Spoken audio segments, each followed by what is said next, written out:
that's a triple play. New episodes, I couldn't wait. Yeah, open your mind at the first gate. Press play, no need to debate. AoA, check me out. Look, clocked in, you can catch the hype. Golden Dawn, how we follow the light. Anime like life, married to it, my wife.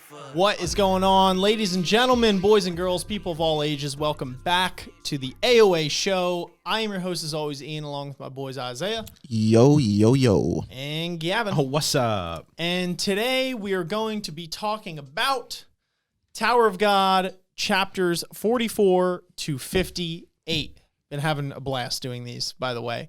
And I've also been having a blast reading and responding to all of the comments that you guys are leaving. Yes. And that leads me to say a couple things before we start. Number one, thank you, as always, for showing your support and your keen interest in the discussion and being able to share a love with the Tower of God story with all of us in the community. It's been really awesome.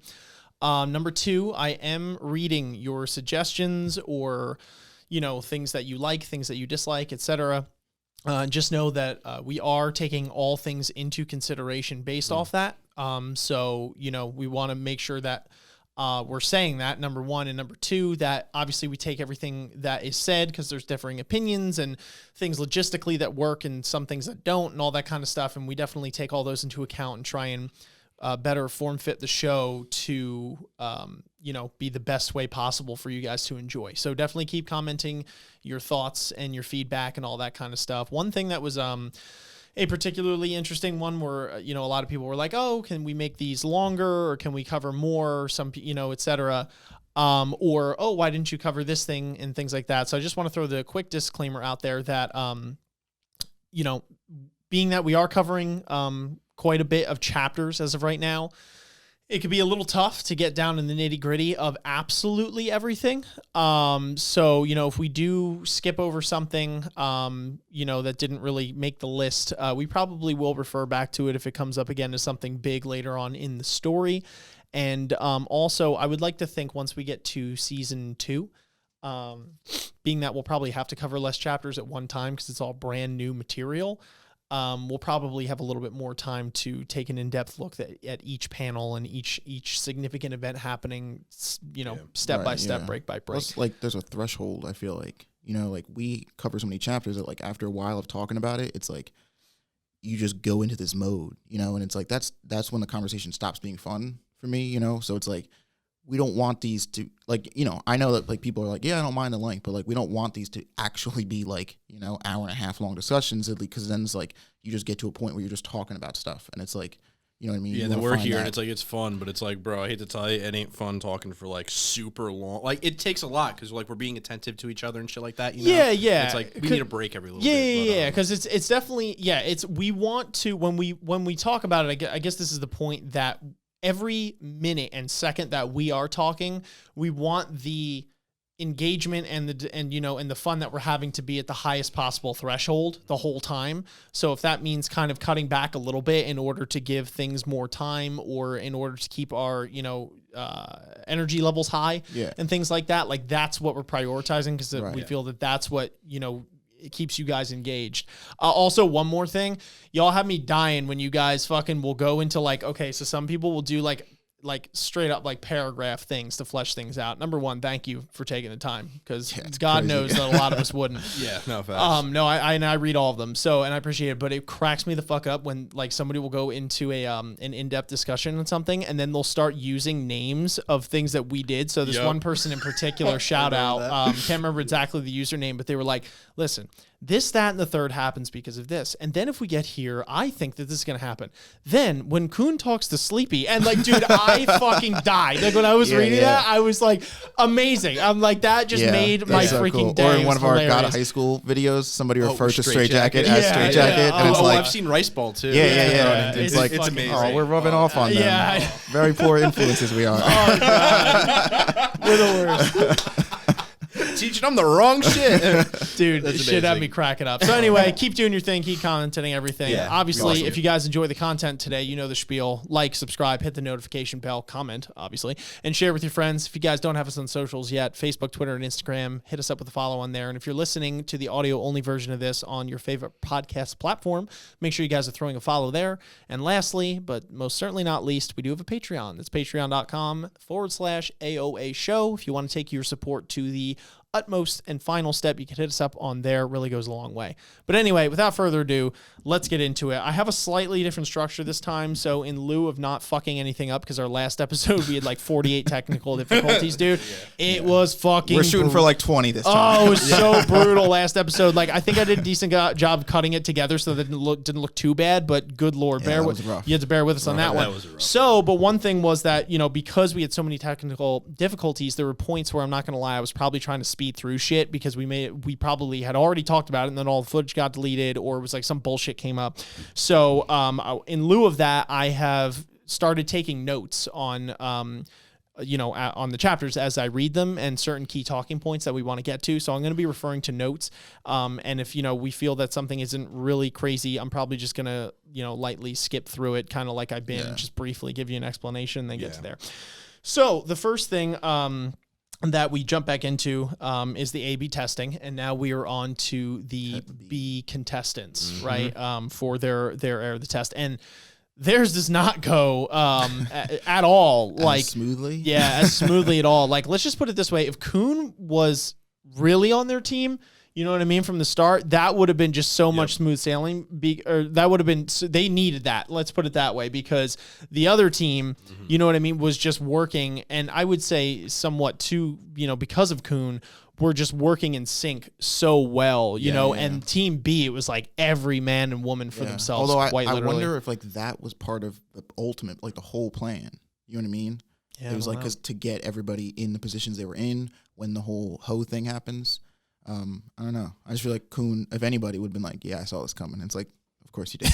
Yeah. Well, I mean, it's very realistic, which is cool because, at its essence, the Tower of God, like, it's really a free-for-all, where people aren't, like, their teammates with a very loose term. Right. So, Nobody's, like, bound to help anybody. So that's, like, the norm is just people, they're not going to agree with each other because they don't trust each other. Why would you? You're all against each other. Like, it's every man for himself. So naturally, there's going to be disagreement.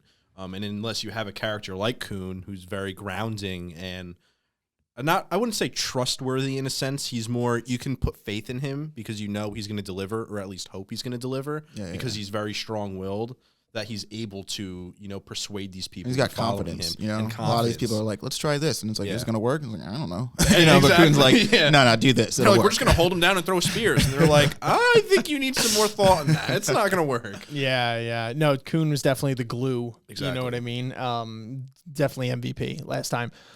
So briefly, something I just kind of went over real quick was now they're picking the leader for Team B, and it's Endorsi's like, okay, well, this is what we're gonna do because I'm better than all of you, and all of the simps there are like, yeah, that's fine, Endorsi, we'll do it your way, and so they basically, she has this all grand plan of really not giving a shit is her real plan. Yep. So we'll get more into that, how she kind of, which you guys probably already know, that she kind of splits them off in these terrible group designs and, just really just has it so that she could eliminate 2 of the additional fishermen because she knows only 4 can pass, which is also something interesting, though, because I think this is where we start to see a little bit of growth from Endorsi as a character because, A, she goes into her backstory, and B, she didn't have to eliminate 2. She could have eliminated 1, and there was a pretty good chance that a knock might have been on the fence.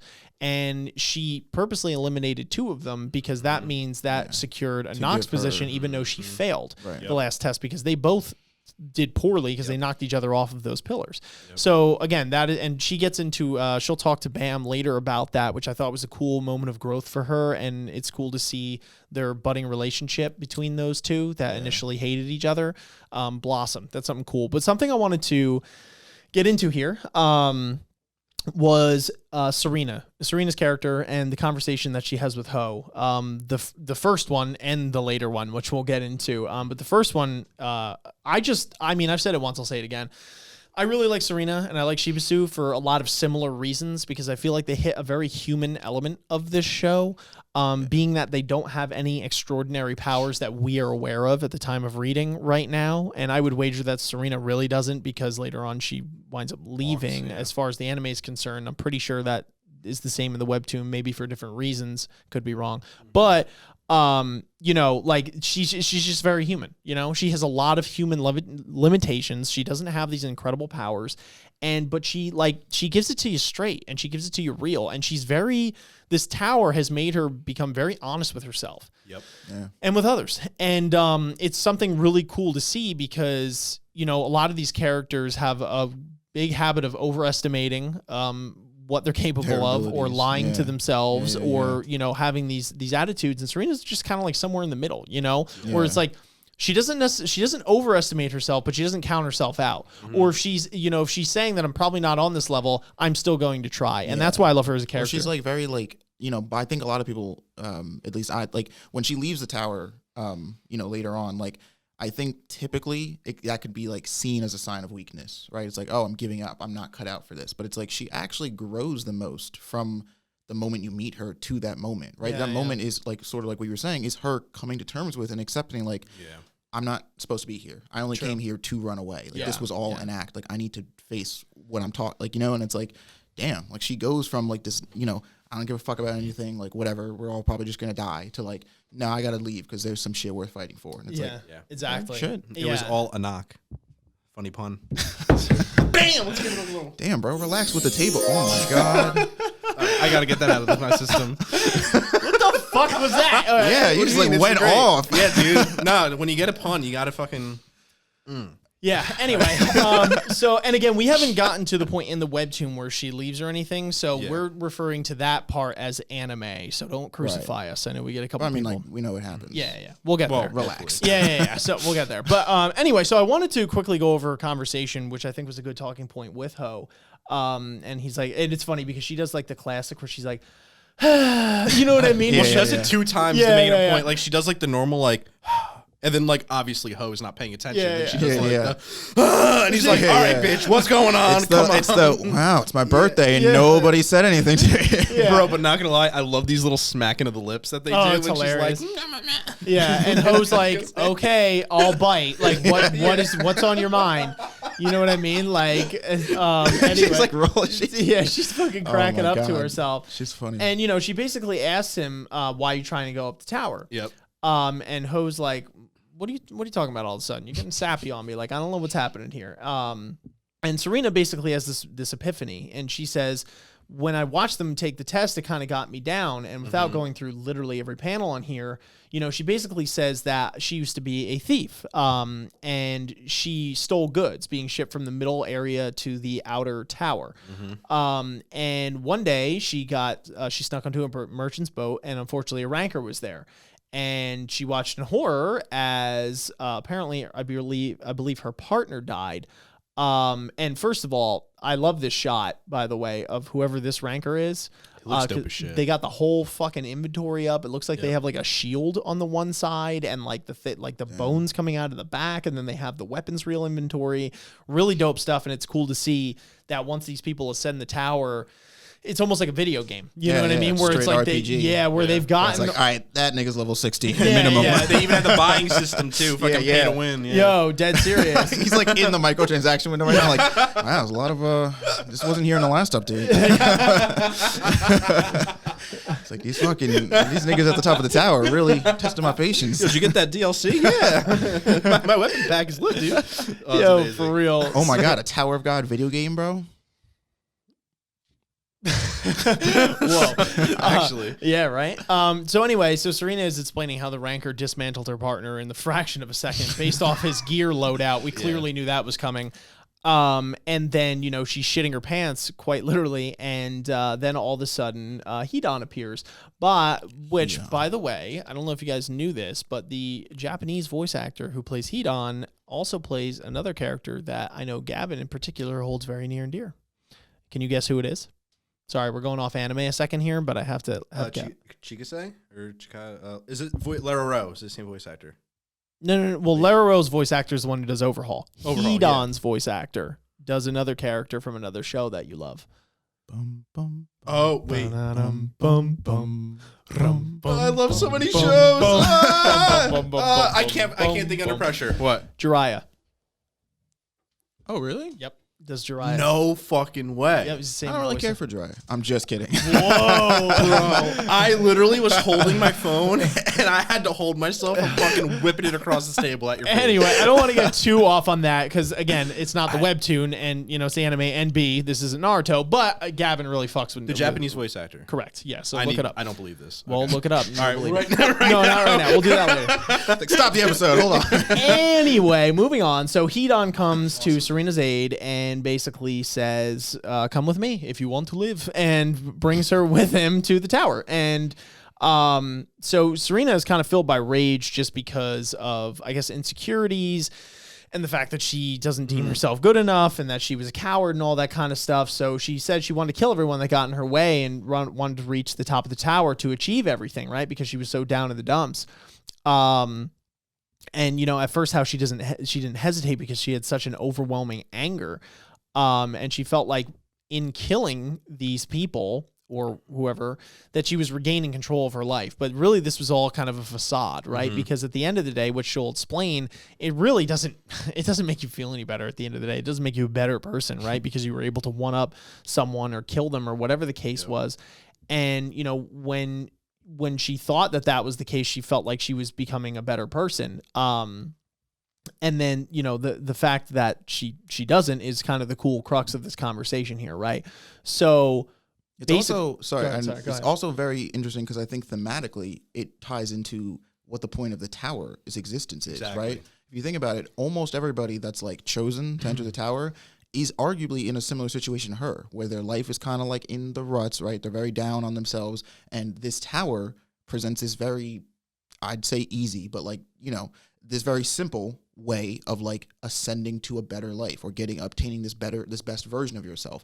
And by killing other people, by stepping over other people to get ahead, it's supposed to make you feel like you're getting better, like you're becoming a much better version of yourself, when in reality, and this is again what I think is smart about Serena and her character, as she notices later on, is like, it's not. It's doing the opposite. It is devolving you and allowing you to indulge in this escapist fantasy even more, instead of facing what arguably is the crux of your problem to begin with. Yeah, 100%. Wow. The whole name makes sense. Tower of God. If Yeah. you think of it through that, like literally. Yep.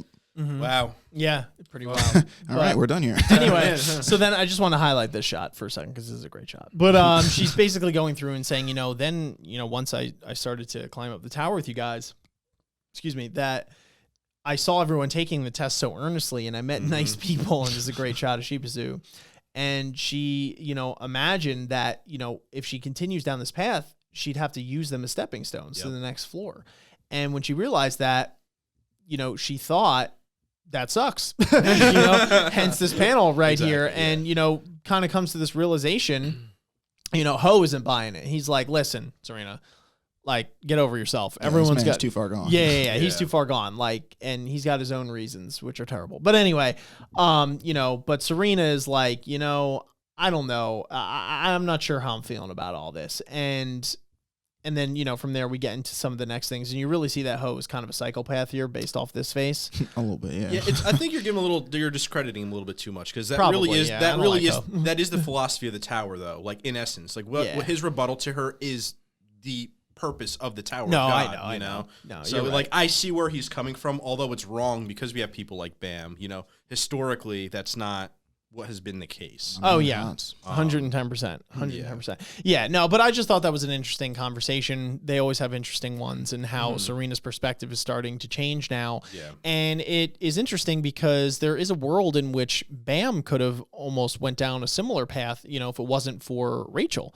at least in the beginning, right? Because that's kind of the whole point of this test at the end. Is Ho's thought is that if I kill Rachel, Bam has no reason to go up this tower anymore, because like Bam has come to that realization relatively quick. I would say quicker than Serena. It's like, why, like, I've seen all these people do this thing. Like this is it, man. This is like, I don't need to climb this tower. Yeah. It's so secondary. However, I'm wondering if that mindset changes later on, because although spoiler alert, Probably, we know what happens in the anime, Yeah. but like tying together those 2 points, I wonder if he is gonna. I think he gets a little corrupted, a little. I mean, maybe a little hope not. pissed because it is implied that he keeps grudges because he called a knock. He like dissed a knock or something at some point, in like way earlier in the webtoon. Yeah, because she took the Black March, and he calls her a name like that's not a knock, and somebody mentions they're like, oh, he holds grudges. Bam holds grudges. Like they just quickly say it. Well, if he needs a reason to hold a grudge, getting shoved off a fucking is quite a reason. Yeah, that'll do, pig. That'll do. So we're gonna have to see how Bam's character develops. Dude, my man, Hots dude. Yeah. So then we get into Hots and the other two spear bearers, Paracule, I believe is how you pronounce it, and I don't know who and the character other B. guy's name. and side fodder. Yeah, because he's not gonna be around much longer. So anyway, they have this amazing plan. Not really. They're just kind of going along, and they're like, all right, we're gonna walk up these stairs, blah blah. They're all grouped together, and then Hots, being more powerful, is like, okay, I sense the rancor. You know, like he's here.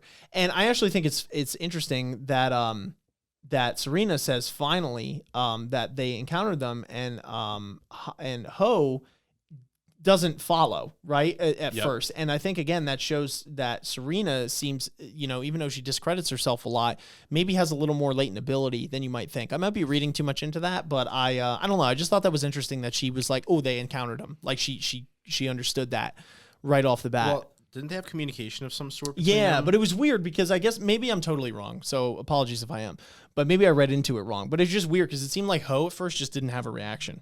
I think it's because like she's like, you know, she's in on the plan here where it's like, all right, we're gonna go find the rancor and jump him. Meanwhile, Ho clearly had an ulterior motive this whole time, so maybe he was using this as an opportunity to back out and go fucking kidnap her. I feel that he goes to Hots on that because he felt the anger coming from Blitz. Like that's how he sensed him. If you notice, he was like, wow, I feel like his fury is like flowing through the Shinsu or whatever, and I can feel it at this point. Okay. Like for me, I was like, damn, Hots, like you can feel his fucking anger, like. Dude, Hots. I don't know. That's Hots a G, bro. Yeah. Dude, so then Ho goes to perform his master plan here, which is a cool shot. Excuse me. And then from there the chapter ends. So give me a second. Hey ho, hey ho. Hold to read next episode. Hey ho. Hey ho. Hey. Hey ho. Hey ho. Anyway, so then Hots is waiting to basically distract Quant long enough for the spear bearers to get the additional spear bearers or whatever to get into position to then throw said spears into Quant. So that they could get him. Spoiler alert, plan doesn't go as according. So, Hots, by the way, Hots is powerful as shit. I just want to throw that out there. You know what I mean? It's like one of the regulars. Dude, maybe it's because I've been playing Ghost of Tsushima recently, but like Hots, I feel like this man, you give him like a month, bro. Give him a month? month? Everyone's ass, bro. Yeah. He's got that like honorable samurai code thing, like, you know, where he's like, fight me right now, face to face. And it's like, whew. Yeah, bro, and he's got that second sword shit going on, and you're just like Kun wouldn't do that shit. Kun would have stabbed you in the back 90 times before you even turned around. This man's like, no, fight me. Here's a weapon, you know? Yeah, he's badass. And I mean, he does say in a minute that Quant, it's like he could kill me when he wants to type thing. Yeah. So it's like, he hasn't had the month yet. But it was still cool to see him kind of go toe to toe, quote unquote, even though he's not. You think he is for a split second with Quant. And it's like, dude, Hots, you know, like I don't really think anybody else got this far except for Endorsi later on. Because she's just super powerful and it's not fair. But so anyway, so then they get into a brawl here, and you know, Quant is fucking bobbing and weaving, doing all that shit. He looks hella pissed the whole time and just fucking blasts him in his shoulder. That looked like it hurt. I think he blocked it. I don't know. So goes to stab him, doesn't do it. Basically saying, okay, Quant, you're super powerful because you were able to punch me with his weight, then took a small step backwards to avoid my sword at such a close range, and landed again on the same foot. That's impressive. So, you know, he's kind of just pumping him up as far as his power is concerned. And it seems like Quant takes a little bit of interest in him too. But this is one quote here by Hots that I wanted to highlight when he's kind of shitting his pants, is that although he was born human, he's no longer human. And then for a second, I was like, what? Do they literally transform? And then he says he's a different creature than all of the races in the tower. And I'm like, what? Like, tell me more. The rancor. And I'm like, oh.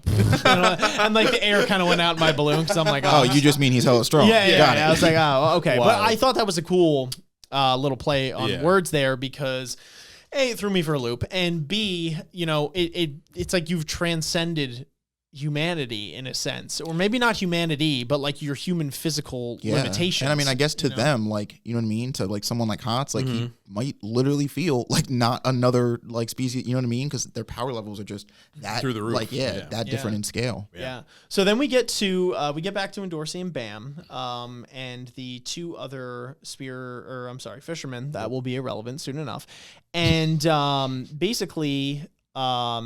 Endorsi, I thought it was interesting, kind of goes into her backstory, right? As to why she's a princess and, you know, inevitably why she becomes so ruthless. And this is something they went over in the anime, but again, I thought it was worth going over again from the Webtoons perspective, because there might have been small nuance differences. I can't really remember. It's been a while. But just in general, this is an important story point, right? So she says, before I became a princess of Jahad, my family was one of the 10 great families. Excuse me, but the only rancor we had was the head of the family. Our family was ruined. So yeah, not a good look if your family only has one rancor and it's the head, right? Because they should have many rancors. They're supposed to be incredibly talented. So the head of the family tried to regain power by producing a princess of Jahad. He adopted girls who seemed to be talented in his area and trained them. I was one of them. She goes, it was a disgusting place. After the training, we gathered in the dining room, but we were seated based on the day's results. If you were seated up front, you were given an extravagant meal, and you were the one sitting in the, if you were the one sitting in the back, you only had stale bread. That sucks. When I first showed up, I ate cold bread for months. I was the weakest and youngest, so I couldn't even sit at the table.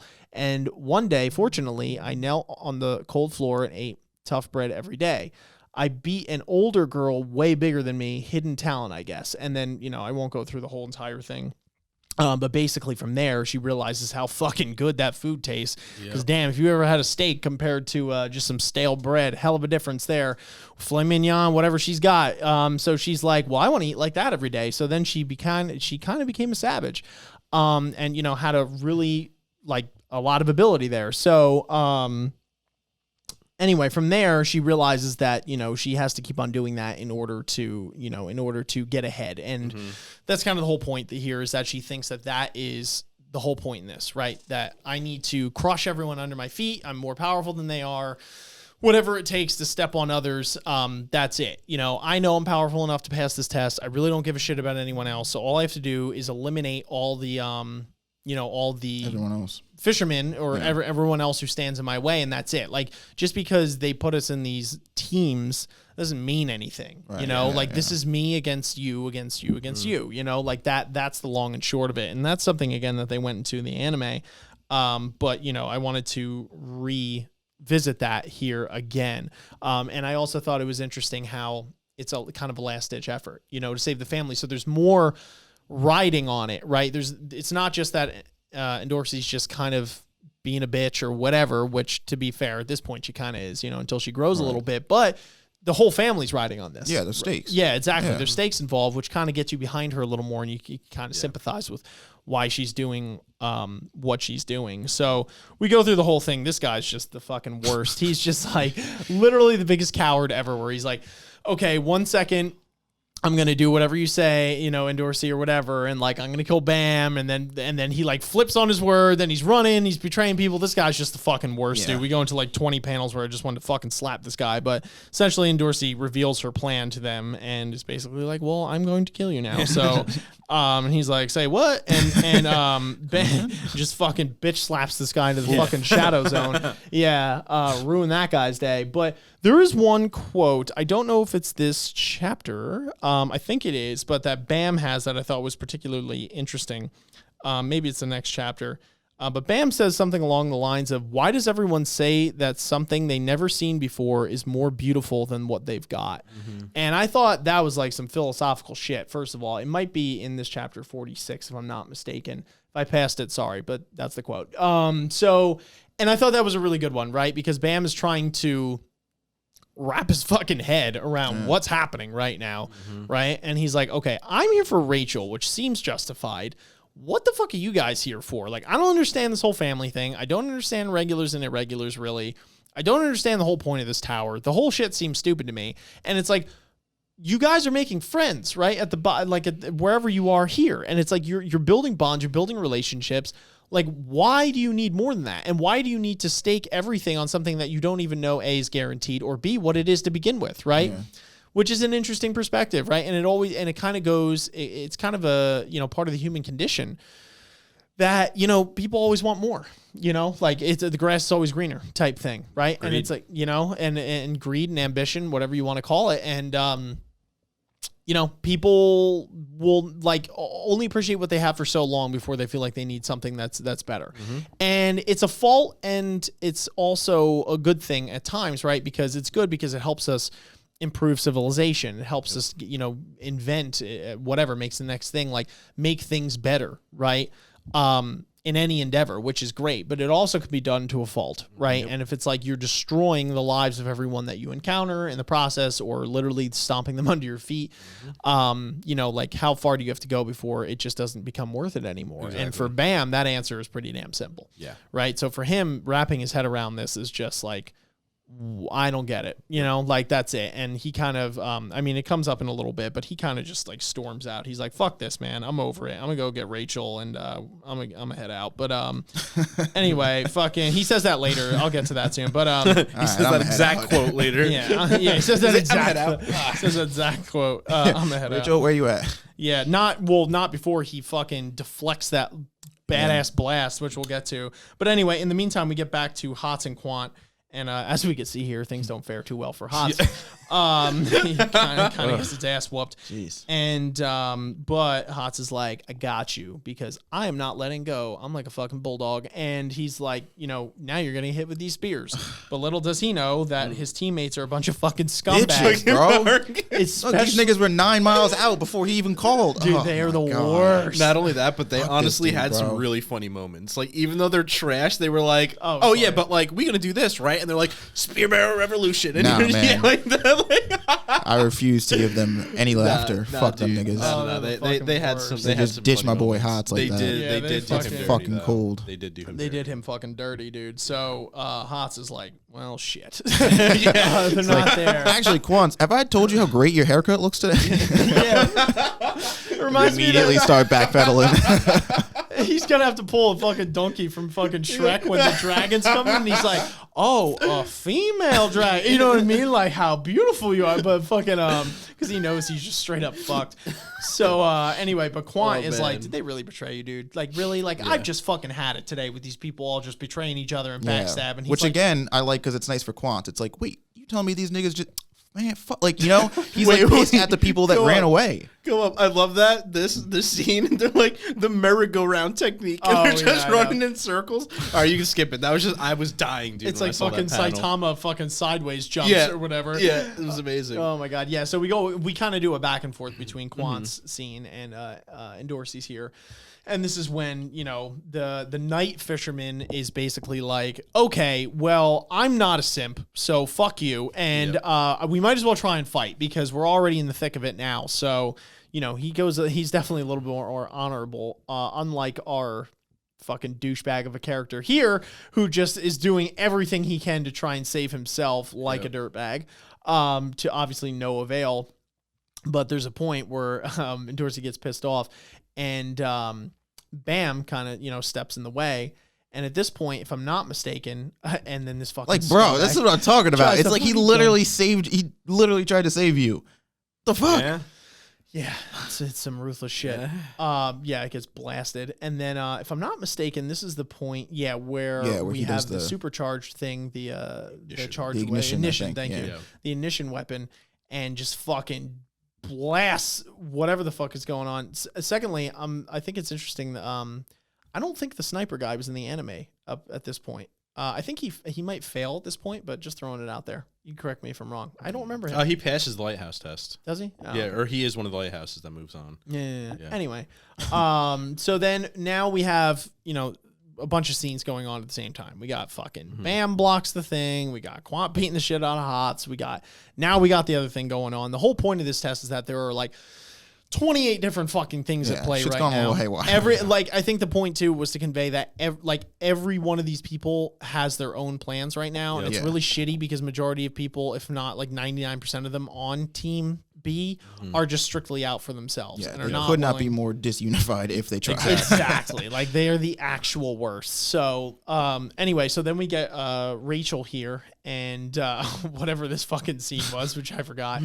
And then just fucking ear rape. And then right, they're kind of conveying what's happening. And then Ho comes up and he's like, "Hey, I got something to tell you." Knock, knock, I got candy. Yeah. She's like, "I don't eat candy." And he's like, "But I got Butterfingers." You say Butterfingers? You say Butterfingers? So anyway, he lures her out, and he's like, "Shh, I gotta tell you something." And then she comes closer, and he's like, "A little bit more." Yeah, he's like, "Come closer." He's like, you see that line on the ground? He's like, "That safety line? Just take a step like, over it, why are you please." sweating profusely? So then we go back. Bam blocks the shot. Which again, that is a sick cool. That is a sick nasty cool shot. Sick nasty cool shot. Yeah, sick nasty cool. And Bam blocks it, which is really sick. But anyway, so then Endorsi's impressed, and then we go back, and here's Ho with Rachel, and it looks like he might be about to kiss her, and then boom, he pulls out a knife on her neck. And then we get to this again. I'm not gonna go through the whole fucking kit and caboodle here. But basically, this guy is just like, fuck everything. And this is where Bam has the quote, by the way, that I was referring to before. Yes. Where he's like, why the fuck, dude? Like, why do y'all got to do this? He's like, I did not feel like jumping in front of that. And I don't even know what's going on here. So he just literally goes, all right, you know what? I'm a head out. And just fucking leaves. And Dorsey's calling him stupid and a simp, basically, because he's going. And he's like, it doesn't matter because I can't stop my heart from following her. And it's like, oh, Bam. So then he leaves. And Dorsey's like, well, might as well finish this shit. She got dumped. Yeah, right? I love that. That was good. So anyway, then we go back, and Ho's got Rachel hostage here. And Bam is coming up. Man, I know I didn't know at the time, but he should have just killed this bitch, dude. Like, straight up. I'm looking at that scene, and after having watched the anime, it's like, should have just. Why'd you have to stop at paralysis? Like, you could have just fucking killed her, bro. Yeah. He had like a whole. Well, look at this. He had like a whole 5 minutes before anybody showed up. Yeah, no facts. He did, yeah. What are you savoring the moment, my nigga? Slice that neck. Let's go. Especially when that's the mission. Especially when that's the mission. Like, just kill Rachel, and he's like, all right, I'm just gonna wait till everybody comes by to see this shit. Like, to be fair, he had her for like a minute there, but I think he wanted to kill her in front of Bam. Yeah, I know. I'm just saying Rachel should die. Yeah, agreed. I guess is my point. To just like crush Bam's spirit, you know what I mean? So then Bam comes up and he's like, yo, what the fuck? And then Quant comes up and he's like, you know what? I'm just tired of everyone here. So yeah, dude, Quant's just like, he's like the babysitter who's like had it one too many times with these fucking kids and won't listen. He's like, all right, that's it. I'm done. Everybody's getting slapped in the face. Yeah, for real, right? That's it. I will turn this car around. I will turn this fucking car around. That's basically what he's like right now. They're all like drunk or something like that. Quant's playing DD here. So anyway, Quant is like, what the fuck is going on now? He's like, what the hell are you doing? He's like pointing a knife at your teammate. Like, what the fuck? This is the most disorganized. Compared to Team A, like the shit show that Team B has put on, he's like, what the fuck is going on here? He's like, y'all are just pissing me off. He's like, you know there's an actual mission to do, right? Yeah. So fucking Quant's like, I could probably fuck you up in a quicker time, but then he goes into the safety zone. And Quant, although he may be a lot of things, is not a cheater in any way, shape, or form. So he's like, fuck that noise. I'm not going in the safety zone, even though you guys are a bunch of pricks. So look at this. They even have fucking these two. They even have Serena and this other guy fucking tied up. As bait, man. Oh, brother. It's fucked up. Like, these guys are assholes. Dude, they suck. They fucking suck, dude. These are just terrible people. Oh my god. And Quant's just had it at this point. He's just like, dude, you guys are fucking killing me. This is the worst class I've ever fucking participated in my entire life. The whole game's ruined. The integrity of the game is ruined. It's not even fun anymore. I got fucking half of you trying to kill each other over here. Like, what the fuck is going on? Like, this is not cool at all. So they go through their crazy ass plan where they have to do all this shit. The only saving grace really for them passing is the fact that Endorsi's like stupid powerful. Yeah. So that was really it. If they didn't have her, they would have been just like fucked 8 ways from Sunday. But he says, damn it, they've all gone crazy. Quan says, he's like, what now? I can't save her because they're in the safety zone. And if I turn to deal with those spear bearers, that girl is basically dead. Yeah. He's like, this is really annoying.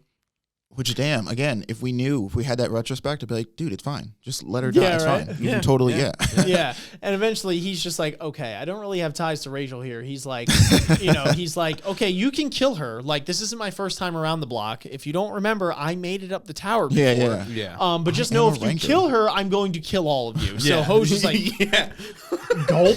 He's like, well, you drive a hard bargain there. Yeah. And fucking, I'm sorry. And then Bam comes up. He didn't come up before, my bad. He comes up and he's like, why? What are you doing? What's going on? He's like, now Bam's got to get explained to. Yeah. You know what's going on? They're like, Bam, it's an intervention. No, fucking, and Bam's like, what the fuck is happening at this moment? Don't come any closer. If you do, I'll kill her. You're a monster. Bam is just like, wow. he's like, I don't know what the fuck's happening. Where do we go from here? Big text. Big text. You know it's important shit going on. Got that big text. Big text. Big font. Times New Roman. No, so fucking Ho is basically going off and saying, like, Bam, you're a monster, you're this, you're that. And Bam's like, dude, I just want to get Rachel and leave. Like, that's really it. Yeah, he's like, dog, y'all niggas are so angry. Yeah. Like, what the fuck? Yeah. So then Ho is just like, okay, like, the jig's up. I'm willing to do anything. And like, clearly just shows that Ho did not think this plan through at all. Not even a little bit. Not even a little bit, because it's like, it's all for naught. I mean, obviously he winds up axing himself, which is, okay, so what the fuck was the point here? He's like the worst of all people, because he's just taking everyone down with him for like literally no reason at all, just from pure jealousy and insecurity. And, he didn't think this plan through at all, because it's like, okay, Quant's like, I'm going to kill you. So it's like, okay, what do? Kill Rachel and then die? Like, was that the point? Are you just trying to get a Bam? Like, what's going on? Like, what did you expect to happen here? Yeah. It was just not well thought out at all. And it just kind of shows that, to me, I'm not a big fan of Ho, but like, he's got a pretty weak mental state, where he's just being able to be swayed by these feelings. And then Quant, because Bam is like ready to fucking, square up here.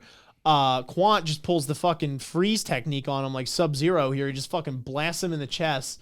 And, again, does a little bit of explaining, right? He says, the Shinsu I just gave you can freeze a target for a little while. Feel it? The Shinsu's flowing in your body. Keep that flow going and aim for one bang. Strike the idiot inside the safety zone. He's basically telling him, like, that's, then that's save the girl why you can't move. By the way, he doesn't believe that Bam's going to be able to do this, which we'll see in a second. Mm-hmm. He goes, in the meantime, I'll take care of the spear bearers. I can't go into the safety zone. And so then Bam is like, okay, like, I'm going to do it. And then he runs, and then bing, bang, boom. And then this is where Quant goes, of course it's impossible. Even for me, it took hundreds of years to learn, which it's like, how old is everyone here? How fucking old is everyone here? Age is a funny thing in the tower, because some niggas are 300, some niggas are 500. Not only that, but 10. It's like, it's known that Bam isn't no superhuman, so he's running like full ass just pace, at Ho and Rachel. Like, come on, Ho, how do you not fucking kill Rachel? Like, you see him running towards you. He doesn't have no super speed. He's got none of this like stupid shit. Like, how do you not just kill Rachel? Like, you're literally sitting there holding her going, oh my God, don't come closer. Oh my God, you're going to hit me. And then gets hit and he's like, oh my God, I can't move. And it's like, what the fuck did you think was going to happen? Like, you see him coming towards you, kill her. Well, Fucking I mean, asshole. I think it's implied. Well, I don't know if they show it necessarily, but I think, I don't know if Bam did have super speed per se. I think he may have, though, because I know in the anime he goes up pretty quickly. Yeah, right? He does. And I'm I about think to it's smash your phone. Just saying. I needed that alarm, so I remember. All right, good. Well, I hope you remembered. Anyway, fucking yeah, I don't know, because it's kind of hard to read on the panels. But if somebody can I clarify think that, it happens a lot faster than what you might be thinking, because I don't think it was like he had 5 whole minutes to stare at Bam running at him. I think it was like literally like he jumps, he moves towards him, and then like the thing happens. Yeah, but still, it's like, come on. I mean, I get it. Like, you need a show, you need an anime. But like, by this dude, point, like, also, by this point, his plan is so devolved that I'm sure Ho is freaking the fuck out. Like, doesn't even know what to do, because he clearly wasn't anticipating Quant being here. Clearly, like, you know what I mean? Everything's gone to shit, and I think this whole moment is supposed to be like all right, what the fuck is happening? Nobody knows like what to do. I guess so, but it's like you see him running towards you. Like, I don't know. Clearly not. Like, what else is gonna happen? Like, I don't know. He's fucking Ho. He's not smart. yeah, no. So basically, Bam thinks that Rachel might be dying because she was stabbed in the kind of in the lower back there, and Ho just finally fucking snaps because he's fucking crazy, and he has this flashback again. as to why am I so weak? Why, God, did you give power to that thing that had malice in its heart and was a scumbag? And why are you giving it to people that he deems doesn't deserve it? Please give me the power to save them. And again, it's like, we're going to talk about Serena's speech to him as he's dying, because he kills himself right here, or stabs himself, in order to kill himself. And it's just sad because it's like Ho just took the total wrong approach to everything that had happened. And instead of trying, and I know it's easier said than done, right? When things happen, to try and look positively at that, but it's like, you really don't have another choice, you know what I mean? Unless unless you're going to take that route, which I don't technically you do. I mean, sure, but it's like, it's just such a cowardly Well, that's the way, cool thing. It's the wrong path, So I mean, wrong. no matter how you break it down, eventually that path leads to that, and it's like, that's not right over the way that like Bam would have handled the situation. But it's cool because you have the parallel with Serena, and like they literally have the same feelings. They're just she's able to understand what's happening and move on with it. It's just the execution of it, which is for sure. Which is cool about this show because it's able to tie around those different mindsets, and realistically, they're doing it to all these different characters, how they intertwine with each other, and they're so contrasting opposites that when they bounce these ideas off of each other, they're so jarring. But it's also what is allowing them to understand, this isn't, maybe my mindset isn't the only correct way. There's other reasons that people, show their emotions and portray their actions in these ways.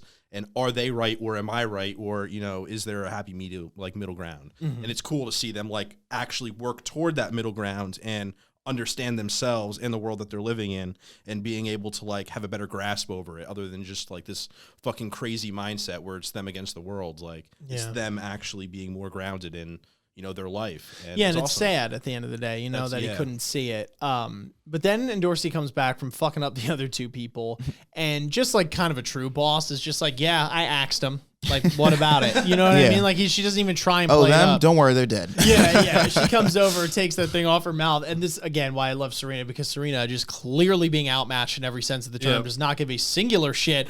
Is just like, I don't give a fuck who you are and how powerful you think you are. Yeah. You're being a bitch. Like, that's it. And it's like, damn, girl, tell her, And it's like, because she needs to hear it, because it's like, at this point in the story, to me, there's going to be some growth at the end of this chapter. And obviously, as chapters progress, Endorsi gets a lot of character development. But at this point, she's just still a cocky prick. Like, she's just still, you know what I mean? She's sure. like, she's and I mean, most worst. of this is probably going to go in one ear, out the other for Endorsi. But it's nice to see, I guess, like, not every character is willing to like bend to Endorsi's whim, like just on a dime. Exactly. And like Serena could have all the power or none of it. She's still gonna call you a bitch if you're being a bitch. Yeah. And then the best part is that Serena says that and it just fucking slaps her right in the face. And I'm like, God, the balls on this chick. She's like, why'd you even come back? You know what I mean? Like, you're fucking pathetic. And then she lets her have it, then tries to go slap her again. And she's like, okay. Time. I gave you one. Yeah, like one time was enough. Like, wait, that's it. If you go back, I like how she stops the slap with the sword. It would have been a baller move if like she moved the sword to where the sharp end was hitting there. Cut her arm and off. she just fucking slices it off. Like, that would have been insane. I like caught it when I was reading and I was like, how did her arm just not get cut off? And I was like, all right, that would have been kind of she like, hit it with the that would have been hardcore if she did. Dull side, and then she's just like, okay, that's enough. And Serena's like, okay, I'm a little mad. So, all right, I get it. I said my piece. I'll sit down. Yeah. You know what? I said my piece. I'm going to sit down.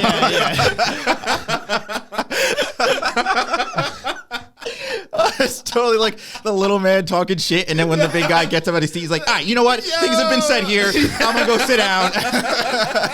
No hard feelings. It's okay. Oh, my God. That shit was hilarious. So then Endorsi comes over to Bam again, and she basically lays it to him like, listen, I don't know what you see in Rachel because she's ugly. She's terrible. I don't like her. I don't like her face. She's a bitch. And I'm better. I'm better. And she's a bitch. So I don't know what you see in her, but whatever. And she's like, maybe I'm just not very close with her. Actually, we don't get along. Or no, I'm sorry. Hang on. Back up. Which all those things are true, by the way. Thank you. But, and I know it sounds weird right now, this is the key point I want to highlight, but I've also got someone to go up the tower with, because that was the whole point. She's like, okay, I get it. I don't see what you see in Rachel. Yep. but you need to But I go know up the that tower with feeling, her. And yeah. she's like, and I know the feeling. And again, this is where I feel like she's getting definitely more development. She goes, I'm not very close with her. Well, actually, we don't get along at all, but I feel like she should get a chance. She goes, it's hard to explain. And, you know, anyway, there's someone, and it's a knock, clearly, right, that we're seeing here. So she's like, so I ate all the fishermen because I'm crazy. So I killed them all. Yeah, so I killed them for her because I'm nice, you know? So, but I mean, you know, it's sad that her character development involves her axing two other people. Baby steps. Which one of the two people were just totally undeserving to just get axed like that. Development. Yeah. Look, we're gonna take. We got like how many chapters? We're gonna take this shit slow. For real. We'll start axing everybody, then we axe some people, and then Just before gotta you know kill it, the unimportant people. Exactly. Then it'll be okay. Look, they didn't have names, Ian. It's fine. True. But the one guy got the money for an ignition weapon somewhere. Anyway, he could have been something, but nope, not anymore. You were just outclassed, my dude.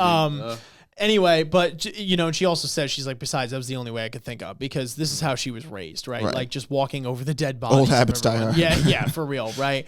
And she even says, right, and this is where I think is equally as important for her character development. She's like, I'm not expecting you to try and understand me, and it doesn't change the fact that I'm evil. But I just did what my heart told me. And she's like, we're all just the same. We just desire different things. So you follow your heart too.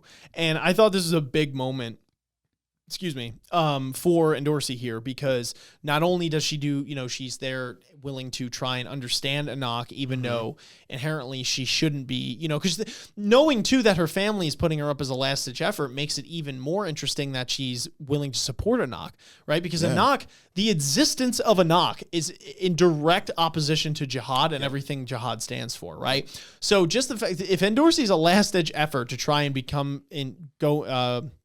for the family to get back in Jahad's good graces, like that is a surefire way for that fucking plan to fail, right? That you're supporting. And I mean, we see it a little bit later in like when this happens. I won't get into it, but like again, when Endorsi's given another chance to either stand by Anak's side or not, like she chooses that, and it's very clearly like she, much like Anak, is tired of like just sort of living this life that's like trying to be pushed on her, right? And she's like, no, I'm going to make these decisions that I want to make, and I'm going to pursue this path that I want to pursue. I'm not letting anybody tell me how to live or what to think or, you know, any of that. Exactly.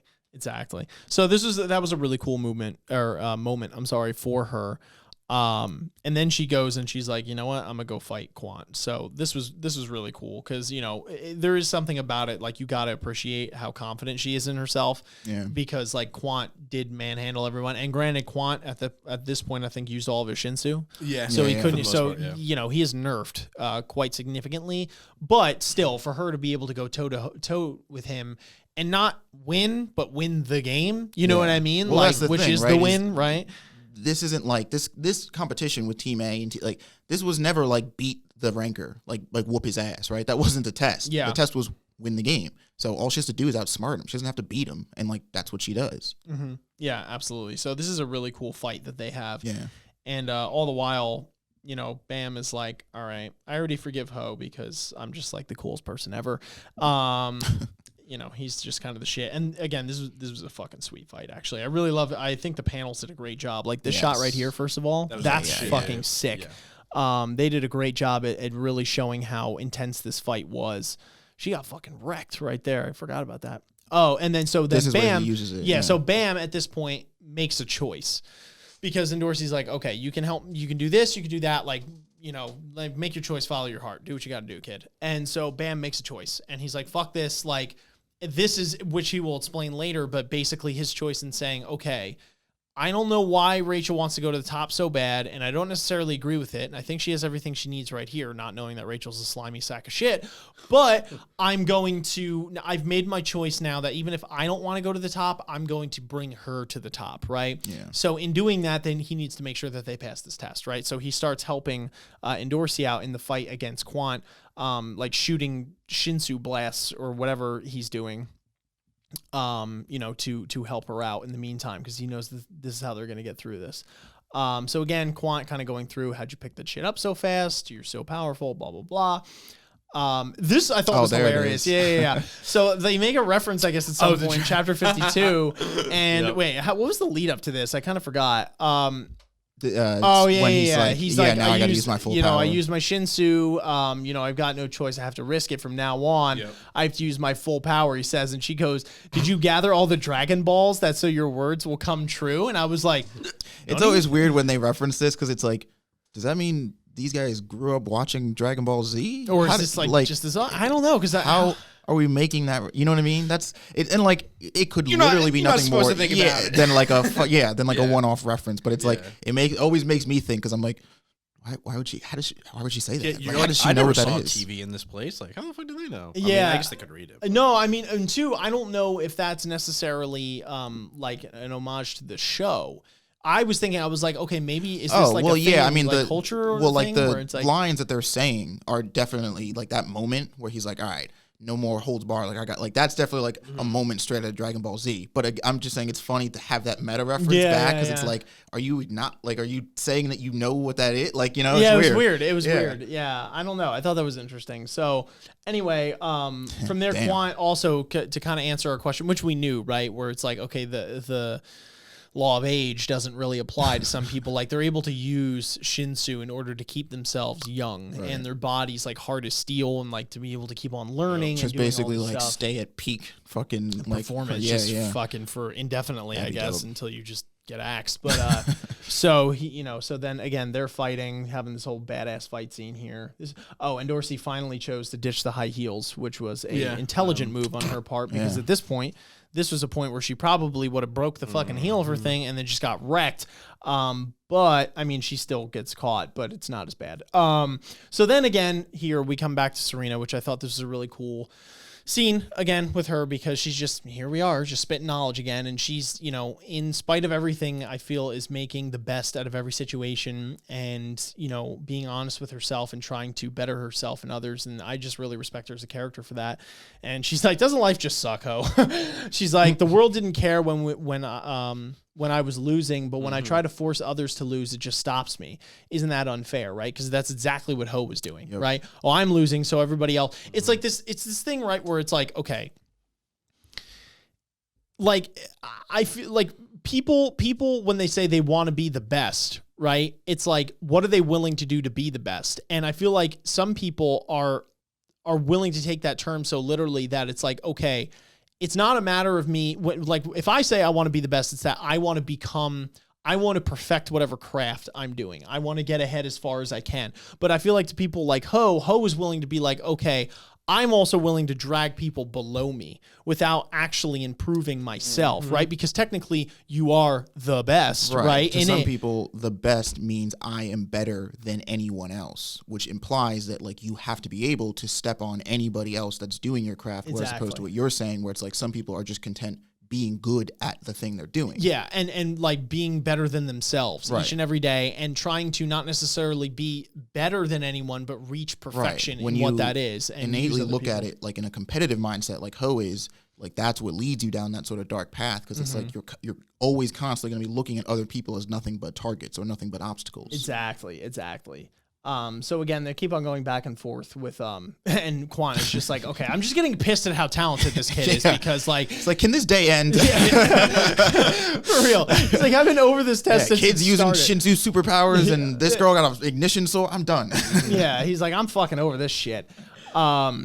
So anyway, so then we go back and forth, and I apologize because they keep on fucking dicks. I get it for thematic effect. They have to go back and forth between the fight and the speech, and it's fucking really annoying though reading it. It's like, we're trying to cover your story. Can you please put it in a thematical section, which makes it easier to describe to the audience? It's like, please and thank you. Thank you.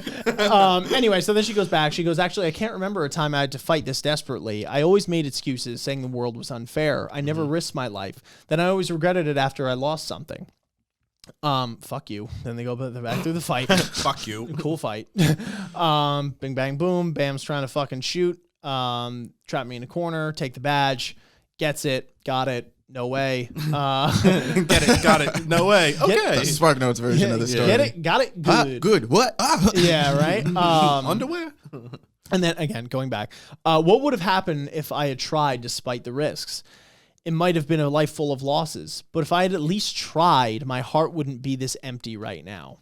Heavy. That's a heavy one. So then we'll get, actually, I want to talk about that for a second, right? Because it's like, I mean, I could say it once, I could say it 1,000 times. You know what I mean? But it's like, if you're not trying, like, what are you doing? Like, in spite of everything that, like, that has happened to her, and she's really in the same boat as someone like Ho, I would say maybe even less so in a sense. She's still willing to try in spite of all of that. And I think, like, that is the most admirable quality about her, personally. Yep. So then we go back. Quant thinks he's won. He goes, sorry, princess, I was faster. And then he realizes that red underwear, that's bold. Wait a minute. That's not the badge. And then we go back, and then she says, so we need to keep on living. If we do, we'll probably find 1 or 2 reasons to keep going, won't we? Like them, she says, right? So it's like, in trying to strive towards that survival and becoming better and improving yourself each and every day and not trying to tear others down. And even though you are losing and losing and losing, keep on working and working and trying new methods and doing whatever you need to in spite of those losses to try and become better. You know what I mean? Like, that's the route that we have to take, right? Because along that line, you might be able to find things that are able to fill that emptiness in your heart from those losses that you had. Like worth fighting for, which, Exactly. is a nice parallel to Bam and Endorsi, who in this fight are fighting for not themselves, right? Bam's fighting for Rachel and Endorsi's fighting for Nox. So it's a nice little, like, thematic little tie in there. Yeah, 100%, man, 100%. So then, she goes to lay him to rest, and she says, why did you have to die when you had a full life ahead of you? Which was, that one hit me hard. Really dude. hits it on the head. Yeah, that really hit it hard. It's like, Ho was a dick, but his death sucked because it was so pointless. Like, it didn't need to happen. Yeah. Exactly, man. I know, and it was It's like if you just had somebody sit you down and like explain it, and you just had more of an open and mind. I get like why Serena could possibly feel a little guilty. She's like, if only I could have, like, this message could have reached him sooner, or like, like, it's like, ugh. Well, not only that, but she understands that. Similarly, she has the same mindset as him, as she stated before, where she's like, I understand why you're feeling this way, and, you're not wrong in that sense. However, you need to look at it from a different light. Well, that's what the otherwise come you're around gonna she had. Exactly. If he could have had that, you know what I mean? And like, if she had it sooner, maybe she could have, like, you know what I mean? Like, there's guilt. There's definitely guilt with it's like, fuck.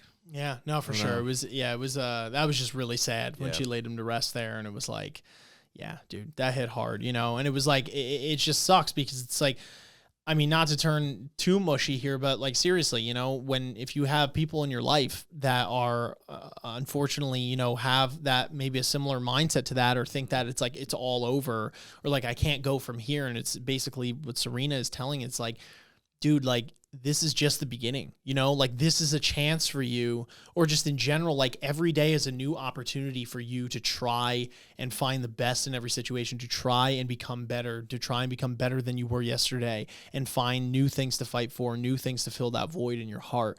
And it's just sad that it's like, you weren't able to, instead of looking at it like that, you had to look at it in a way where it's like, instead of trying to find those things, I have to tear everyone down to my level. And if I can't do that successfully, then there's no point in living. Yeah. And it was like, that's what made hard. it super You know what I mean? It's not an sad. easy thing to do, but man. like, that's why finding other people to latch onto and finding people that can sort of lift you up when you can't do it yourself is all the more important. 100%, man. That was, that was some crazy shit. So anyway, the test is over by that point, because we Endorsi tricked Quant. Again, Quant's just getting Classic underwear trick. Yeah, classic underwear trick. Gets him every time. Maybe not as elaborate of a plan as Coon's, but nonetheless, it worked. So here we are. I feel like Coon is just like watching from the monitor or whatever, like, damn, why did I think of that? Well, no, because keep in mind, the monitors went down. No, I know, Gavin. No, I'm trying to make a joke. All right. Gavin's like, no, you're wrong. He couldn't have Obviously, in chapter 37, the monitor was disabled. Actually, it was 47. Yeah. So then the test is over, and they're basically, we're gonna announce the winners. And I just want to go to this fucking scene real fast, because fucking hammer. Can someone fucking explain to me what the fuck that thing is? First of all. Oh my god. And I don't even. Like, it's just funny that, like, they walked up into this room and saw that thing, like, him and like, and like Yuri was just like, yo, take care of that. And in like 3 swings, he just took that nigga down. And it's like, damn, bro. Maybe in one. Maybe in one. So reading in between the lines, I mean, that's Coon's brother, I think it's alluded to. Yeah. And we've seen these people. Who is that guy and that guy? I mean, one of them's got to be Well, up Yuri. top, I There think was- is Yuri. That's Yuri's Yuri's on up top. top. Oh, is that that might be Evan. That's his brother. Yeah, That's Evan. That's Kuhn's Kuhn's brother. brother. Or Evan's the one sitting, I think. I don't know. He's playing his fucking wait, Switch. yeah. Yeah, yeah, Because there's yeah. I think it's the two on the far left there, the big like The tall big and black little? figure, and Yeah. those were two because there were two characters that were introduced a while ago that weren't in the anime. Yeah. Yes. So Yes. those That's are the ones them. we don't know, or I don't know who they are. Like what their deal is here. Yeah. And then we got Gotcha. Kurt on. I don't know if he's at Curdon's the bottom. Or if That that's might Evan. that might I be don't know. Evan, and that might be fucking Kuhn's brother playing a Switch. Yeah. And then I guess Yuri up. Well, I think Evan's the one Yeah, I think sitting Evan's the because one- she's going to say Oh. something to Yeah, him in yeah, a yeah. second. He's sitting. I think that's Oh. Kurt on because his Yeah. hair is just Yeah, that's a little. Yeah. Anyway, Got you. but that was just nuts. Yeah, look at this giant ass like eagle lizard. What Yeah, is with this thing? hair, just Yeah. randomly. What the fuck? I don't even know, dude. This shit Oh wait, was is that wild. its mouth? I don't know. I couldn't tell you. I couldn't even tell Do you. they dude. give you like another panel shot? I think or it no? looks like a disgusting anteater, maybe too. Like, look at its nose. anteater. I don't know, dude. Yeah, Shit's how wild. do you Oh, wait. know? Yeah, I don't know. Oh yeah, there's Yuri. Oh okay. And then there's Yuri, just Damn, so Chilling. perfect she looks, dude. Yeah. When can we get to even Kel's floor? She says, "Why does it take so long to go up a floor?" Oh no, you're right. It was Evan on the bottom here, he's standing. She goes, "Hey Evan, I know we're taking the long way to avoid even Kel. But can we get there before all the tests are over?" And she said, and he just mumbles because he just had it. with her. Like he's just he's so tired. Yeah, he just had it, man. And she goes, "Hey, speak up." And he's like, he goes, "We'll get there."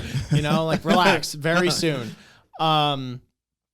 What happened? He said, "You think I'm joking? Yeah. You trying to test me, bro?" It's like that movie, Are We There Yet, dude? That's like literally the tale of their story. It's like him, the fucking dad driving, and she's just like, "Come on, bitch." It was He's like, funny. "Hold on." I forgot about this. She goes, "That's what you always say. Are you a parrot or something? Just whacks him on the head with something." It's like Evan just has had it with this job. Oh man, He's done. He's like, "Can I That's put in my funny. 2 weeks here?" Can I put him in 2 weeks? Anyway, moving on. Mic test 1 2 1 3. Blah blah blah. 1 2 1 2 1 3. Good morning, regulars. This is Laura Rowe. Y'all breakfast. I love how he's doing like good morning, Mario. Yeah, like type thing. Basically explaining that y'all need to meet. Cause this, that, and the third. All right, that's it. Bye. So then bing bang boom. So then they go to eat and Endorsi with the hair up. What do you think? She looks fucking amazing. Yeah. I'm not gonna lie, I do think it's You an digging it upgrade with hair up? Yeah. I mean, Kuhn though. That's a vibe. I don't know if she beats They Kuhn. actually have a side by side. They do have a side. I remember that. They both have Can we all just say that at that moment they looked at each other and went, "We might be the two hottest bitches here, bro." Damn. Like she looked at him and said, "Good looks," and he said, "Back at you, bro. Shit, we could run this Dude, bitch." match made in heaven. I'm saying. Oh my god! Somebody commented and they were cracking me up because they're like, yeah, they were talking about like how good Kuhn looks, but then how good Endorsi looks, and he was just like, they were just like, I just can't decide anymore. Yeah. Like they're like, just wait until it gets into season literally, 2 if and stuff. any of them walked up and was like, "Can you?" I'd be like, "Yeah, good ass. Let's do it. Yeah. What do you want me to kill? Like, I'm there, bro." Oh man, and it's funny how he even makes a comment. He goes, "I never imagined a badge inside the skirt." I could say the same about you. You really lost the game for Bam.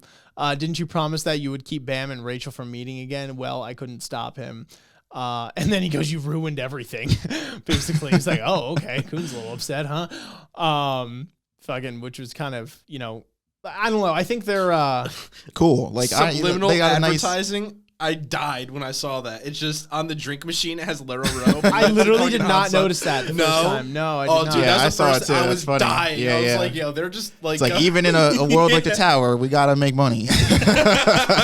That's fucking hilarious. Yeah, dude, it's I amazing. never even caught that. Yeah, No. yeah. That's cool. so Dude, funny. Look at it's Sheep amazing. Soup. Yeah, meanwhile, my boy's like, "Yo, you want a drink?" But I love it. He's like, it's on me, and he's like, by the way, it's free this time. And he's just like, you fucking asshole. Oh, Yeah, no. that was my fucking God. hilarious.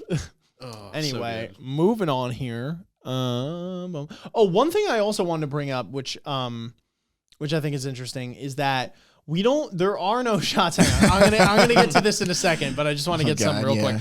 So we don't have any shots of Ghost and Rack spectating Yes. the game, the A/B test, hide and seek or whatever, while it's happening, which we do in the anime, which is interesting because there were some comments in our anime commentaries, saying that a lot of things got switched, obviously, especially towards the end. And one of the things is that Ghost did not take, the fall for Rachel. Right. So obviously we haven't gotten to interesting. his whole backstory yet, but I'm very interested to see how that plays a role. And what how happens Rachel to survives then. Yeah. If it's not the case of Ghost taking the fall, because that was the explanation in the anime. True. But they do say at some point in here, I don't know if he says it yet. I think Bam might say it soon or something, that he's like, oh, they might know some like Shinsu trick that can like save her from, from being paralyzed. Okay, so we're just going to Shinsu it away. Yeah, we're going to Gotcha. Shinsu it away, I guess, Fuck that noise. Yeah, so I don't know. I think because what's also interesting is, again, going back a couple panels to the whole with Yuri's group, the two characters that that we are unsure of. Yeah. Like, I wonder what the reason is for either omitting those characters from the anime and then vice versa, adding in the moment with Ghost and Rack in the anime. Is it like, I wonder like what the purpose behind changing this was, if there's a significance, if it like, like what it is. Because that's not even like their name is spelled with an A instead of an E. It's like those are two new characters that we don't know, or like and it has to be a culmination of other stuff. Either it is kind of irrelevant, or they could just kind of continue the story in a different path without having to really like have the presence of those characters, I guess. Or maybe like those characters like added a little too much to the plot that like the anime felt like they didn't want to take on. I don't know. I mean, it depends on how much they adapt in the anime too, because right now we only have 12 episodes. If they're only going to that's what I mean, like because they knew they only had 12 episodes, they were like, all right, we don't want to bog up time. Yeah, I don't know. I mean, I guess we're going to find out 13. as we continue. It's 13 episodes. In the 13 episodes that they have, I'm fucking real. I'm busting balls. Anyway, so then we get to the greatest part in all of this. Oh my god! And that is fucking Tiny Rack. I fucking love Tiny Rack, dude. He's the fucking coolest character ever. He's just Rack, but I mean, tiny. Once we get merch, we're gonna have to get a shirt of just Ian's avatar with Tiny Rack. Yes, he's the fucking man. Honestly. Anyway, he goes, "Where's your dad?" That shit's hilarious. And just, dude, these shots, dude, are fucking hilarious. Oh, it's so funny, dude. He's like a mini Godzilla. It's so fucking funny. Dude, and I love how he's just giggling. Like, and Coon's fucking having a ball over here, and Rack's like, "You son of a bitch!" It's all because of that coffee addict. It's fucking great. Which they show this in the anime. Yeah. Oh, okay. Here's a quick shot of him trying to offer a Ghost like a fucking banana. I love these like super simple sketch drawings of them whenever it's like a comedic moment. It's like, you want some? Yeah, because he's like, because look, literally the panel right before this is like Rack looking as fucking strong and muscular as it can be, and then the next panel is like, he's like, what's up? Yeah, and he goes, that tin can is no fun at all. He goes, that's a dope shot. And then he goes, he bumps into Hensung with his hair down. Yeah, which is another thing, because in the anime, he's like all dressed up, in his daily gear and stuff, and this shit looks like he just rolled out of bed. Dude, that and the realization on Rack's face when he realized after what he said, he's like, oh, fuck. He's like, no. It's already too late. Oh my god, that's funny. And then what's great is that Hansung does laps around him too to fucking toy I him. love Hansung so Hansung much. loves fucking with dudes. Oh, that's dude, funny. he's hilarious, and he's like, "Damn that turtle bastard!" That shit was hilarious. Everyone's a turtle. I know, right? Everyone's a turtle. Maybe where Rack comes the from, black turtle, the blue turtle. It's just turtles and crocodiles. That's it. I don't know. The hunters and hunted. Yeah, that's it, man. Coon's like, anyway, this is funny as fuck. Yeah, he's like, put me in my bag. He's like, put me in the bag or whatever. And he's like, it doesn't work like that. And he's like, fuck. He calls him sneaky. He calls him sneaky turtle. Yeah, sneaky turtle. Dude, Rack never fails to bring the comedy. Oh, dude, he's fucking great. He goes, "Where's that black-haired turtle? Don't tell me my prey was eaten by somebody else." And he goes, "Don't worry, he's safe or whatever."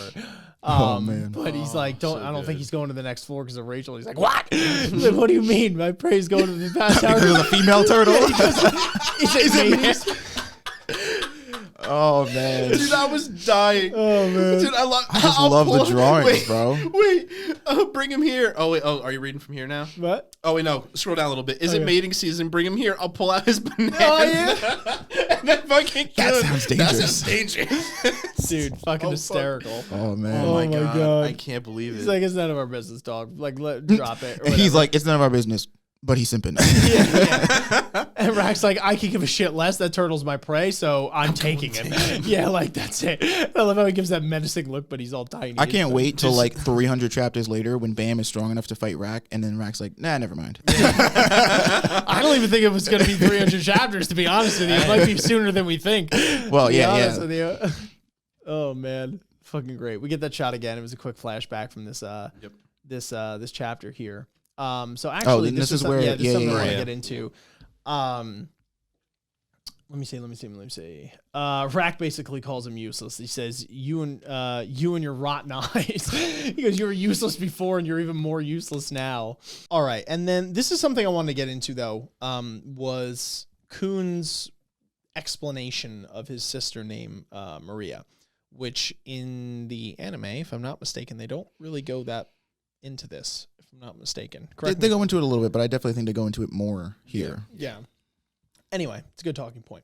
So anyway, he goes, well, I can't call her my sister, but we have different mothers. Actually, we are barely related.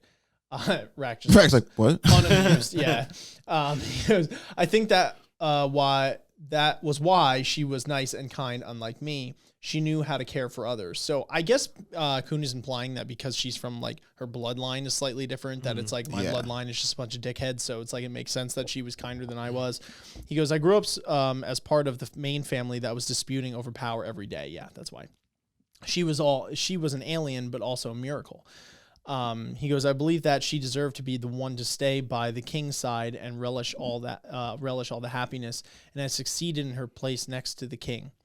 That was actually my biological sister's spot. Actually, I want to go back on this real quick. And I succeeded in her place next to the king. That was actually my biological sister's spot. So it was easier for me to do what I did. Can somebody clarify this part? Because this wording confused me. So what is he saying right here? That he nixed his blood sister? Yeah, I think that it's that his I think that's the implication. blood sister was supposed to take that place, and then he took it from her. Okay, and he's saying that was easier because his family's a bunch of pricks? Yeah, because it's like that's the way he was raised. It's like that Yeah. instinct is easier for him to lean on. Okay, gotcha. Yeah, because than something like what Maria might for have some done. reason, the wording here kind of just like fucking threw me in a circle and was like, I think that's what he's saying. But anyway, he goes, but since that day, something has been missing from my heart. Everything went according to plan, but something is missing. Maybe I'm going up the tower to find what I lost that day. I thought I could find something while watching Bam chase Rachel and Rachel looking after Bam. To be honest, I was probably reluctant about them meeting before I found out what I was looking for. That's why I helped her, to ensure Bam kept going. But when I woke up, nothing had changed. I was always perfect. That's pretty good. What was I missing? He goes. And Rack again. Unamused. fucking snorts up here. He goes, he's like, what? He goes, you're worse than I thought. And he goes, you sent your sister to the king's side just because you thought it suited her? And it's fucking hilarious. And he goes, he climbed up on the fucking thing. He goes, and you're boasting about it? He goes, do you even know what it is to be a princess of Jahad? Kuhn says, you stupid crocodile. We have all the power. And he cuts him off because Rack could care less. He goes, if I were you and I thought she deserved to be next to the king, I would kill the king and make myself the king. He goes, then the person sitting next to me is my choice.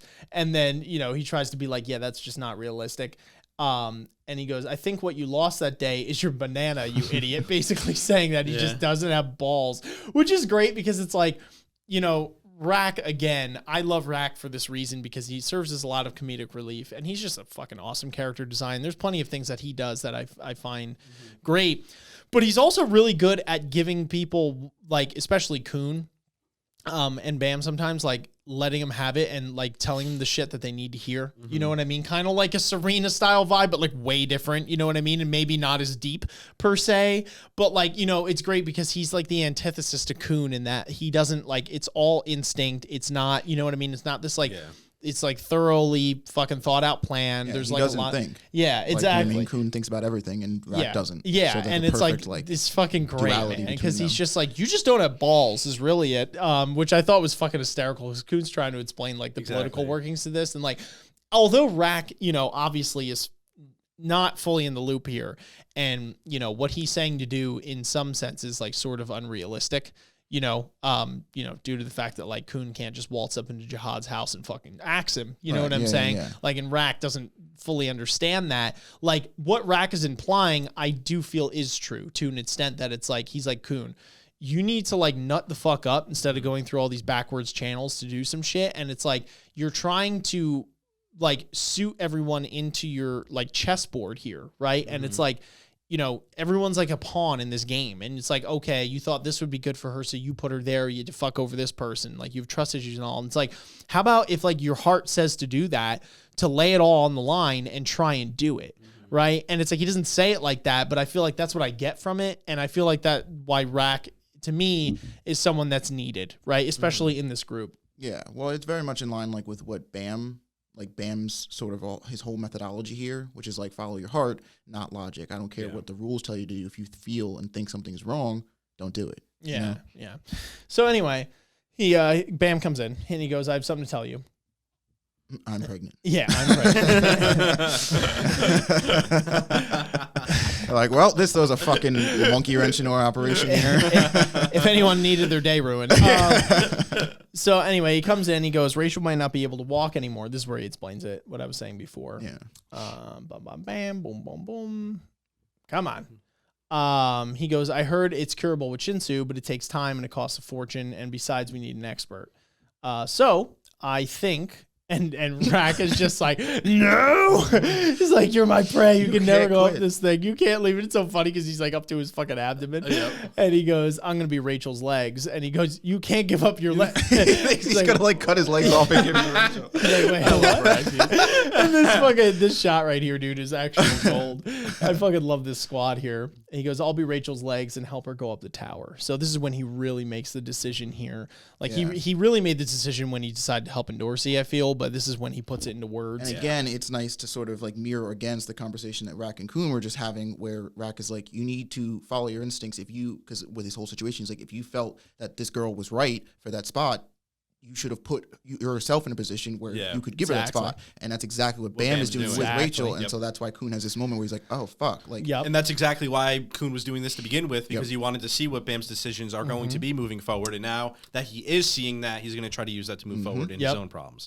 It all comes full circle, man. Yeah. And he goes, Bam goes, I don't really care what's up the tower. He goes, I don't look forward to seeing the stars. But if going up there is what Rachel wants, then I want to make it happen. God, and he dude, goes, this woman does not deserve this, man. Oh, not at all. Like 1,000%. Yeah, not at all. She doesn't even deserve her legs. Don't fucking give it back to her, dude. She doesn't even deserve his toe, bro. Like, oh man, I know. It's fucking great. I love these shots, man. They're fucking great. Anyway, he goes, I know this is too much to ask, but I'm not as strong or smart as you are, you think. And this is cool because Kun is having these internal thoughts as Bam's explaining it. He goes, oh, now I'm starting to get it. And then Bam says, so I want to ask you if you'll join me. And he goes, what I was missing before, Kun says. He goes, I don't know how you'll take this, but you are my cherished friends. He goes, and Kun says, I couldn't ask. He goes, I want to go up with you two and to go together. And that's what he was missing. What kind of like, again, exactly what you just said, what Rack said in a sense, Bam puts it, not even realizing, slightly like in a way that Kun understands it. Right. You know what I mean? It in a different way. Yeah, in a different light. But like that's what Kun was missing the whole time. He goes, even though it may be a more dangerous and painful path, like he put her up there as her own thing. Like he went through the backhanded, like sneaky way of taking his biological sister out of the running to put her on. But like really at the end of the day, Kun wanted to be with her. Yep. You know what I mean? Like, and so, yeah, that's all well and good. But if you're not with her in all this, and like I'm assuming there's some sort of like love thing going on, at least from Kun's end. He clearly likes her, in that respect. But he didn't have the balls to, quite frankly, like kind of what Rack said, to do it, to go along with her, and that's where Bam is filling in that gap. Yep. And so Rack just not even thinking again. He goes, "We're in." Let's do it. Yeah. He goes, and then Kun has to say it all badass. He goes, "Well, difficulty is my specialty," but he goes, "I'll escort you to the top of the tower," and it's like, "Okay, guy." And he goes, "In the most evil and sneaky way possible. Be prepared. Once we start, no matter how rough it gets, you won't be able to get out." And then Bam's like, "Yeah, evil and sneaky, Mr. Kun." And he goes, "Thank you, I mean it. No, don't hate me." Whoops, sorry, text message. So then we go, where do we go from here? Bum, bum, bum. They basically agree that they're gonna go up the tower here. This is great. Oh, they have a plan of how they're gonna. They're like, how are we gonna do this?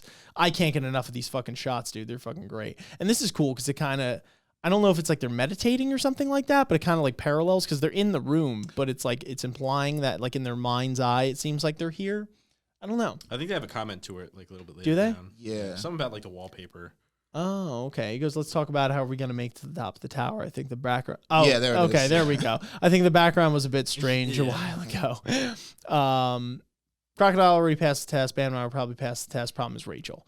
So now this is where we're getting into, okay, first of all, shredded. All right. Like, let's respect that for a second. I was like, whoa, wait a fucking minute here. Look at how fucking ripped he is. And Quant in the back. Not that. I love fucking rice ball with the floating hair dryer. Yeah, dude. Like, I saw that and I was dying. I didn't care about anything else. Oh I was my like, god, bro. yo, that's so hilarious. But Oh, no, it's man. funny, dude. On a real note, because Lopo Ren, or I'm sorry, not Lopo Ren. I get these two confused now. I'm calling him Rice Ball again. Sorry, Yeah. keeps on getting me Yeah. confused. Laro Rowe, at least how he was drawn, seems to be very skinny. You know what I mean? Like in his wardrobe to me. Yeah, those ranker outfits don't do him justice. Bruh, are you kidding me? Because Quant's, but well, all right. When you figure who a ranker is, Yeah. they can't be anything less than shredded, right? Like these niggas literally just like they're crazy strong. Yeah, Like man. I mean, you got a fluffy rice ball, so. yeah, but there's something inside. There's, Yeah, but there's he's- magic. yeah, but he's. But there's something I don't- inside. I You know also- what? Fucking arms crankling Also, out. Yeah, I don't there's even something know inside, if he alright? checks out the way Quant and my boy here do. I'm just saying these guys are rankers. I feel like comparatively, rankers are like, all right, you can be a ranker, but like I got to see you in the gym 24/7. You know, and they're like, all right, Yeah, bet. And I'll read Shinsu while I bro. sleep. and do all Quant this. punched Hot into the wall and broke the wall. There's no body that's not doing that unless it looks like that. That's all Yeah, I'm saying. That's a fact. That's a fact.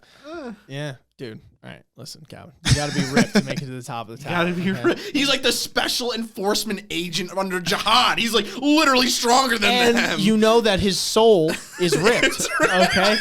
What's on the inside is ripped. though, what beat him? The Jack nigga that Yes, Yuri has. exactly. I mean, Kurdok was Literally more, squashed the life out of was him. more ripped, and that's really what matters in the top of this tower. Jeez, we've been doing this wrong the whole entire time. Shinsu my ass, just get jacked enough. Yeah. What if you make a body made out of Shinsu, but the body is Jack? Yeah, so man. it's the best of both. Hey, conjuration level 100. Anyway, Fuck you. he's basically saying to Bam, Kun saying to Bam, he's like, don't go up the tower alongside her. You're just not strong enough. But we got to figure out how she's going to pass here. And he goes, what's my role then? He goes, you're leader. Good. And she like, cracks me up. Anyway, so then they're going to be announcing the results. Yep. So we're kind of closing in some of the last chapters here. This is chapter 55, if I'm not mistaken. So let's go. Okay. Oh, yeah, they're hanging out. Yeah, they're hanging out. Shibasu And part of me wishes Serena could stay because I love this idea of like these two who are like the least physically qualified, Yeah. like just hanging out and just being G's and like, you know, You just got that bond. kicking back with a drink after every test. Like, yo, that shit was fucking crazy. You see that nigga who lit up Shinsu? He's like, Yeah. And she's basically going over like how awesome Bam is. Yeah. And then Bam is coming up and trying to befriend a bunch of people because Kun is like, you gotta befriend these people. Yeah. You know, like this is how you're gonna do damn, it. bro, they didn't even put Endorsi's hair up once in the anime. Disrespect. Not only that, but she's got this like hair shit going on when he scrolls down where that's like etched in and stuff and like. It's like her hairpin or something. Yeah. Dude, makes a nigga. Oh wait, think. is that a hairpin?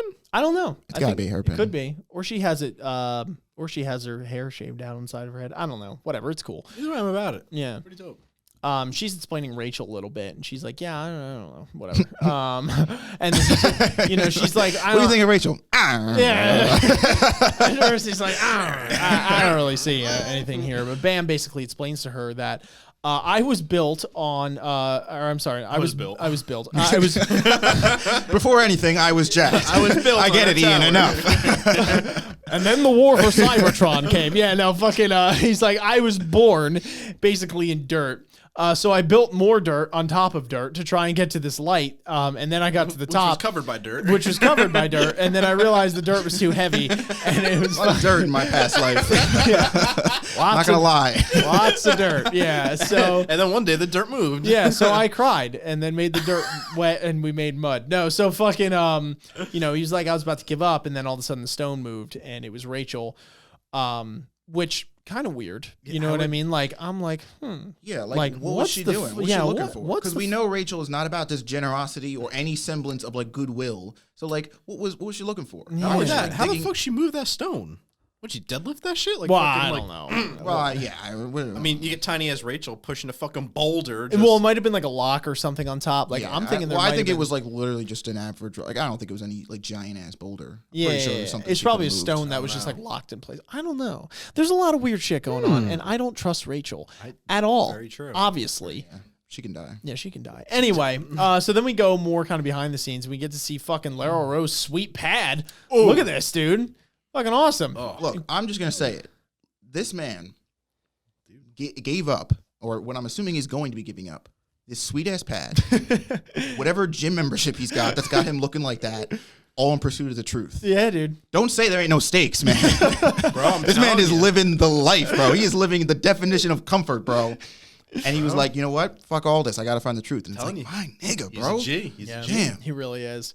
He's fucking awesome. So Kun just strolls up in here and basically lays out this whole fucking thing where they do this like fucking flashback shit where he's like, and then I realized that this happened, and like the detective music is playing. You know, but I knew if I gave him exactly 5 more seconds, he'd be able to. Yeah, basically about who sent Ho the note and that there's some shit going on. And Rice again, Ball. they keep it going back and forth. They tend to do this a lot.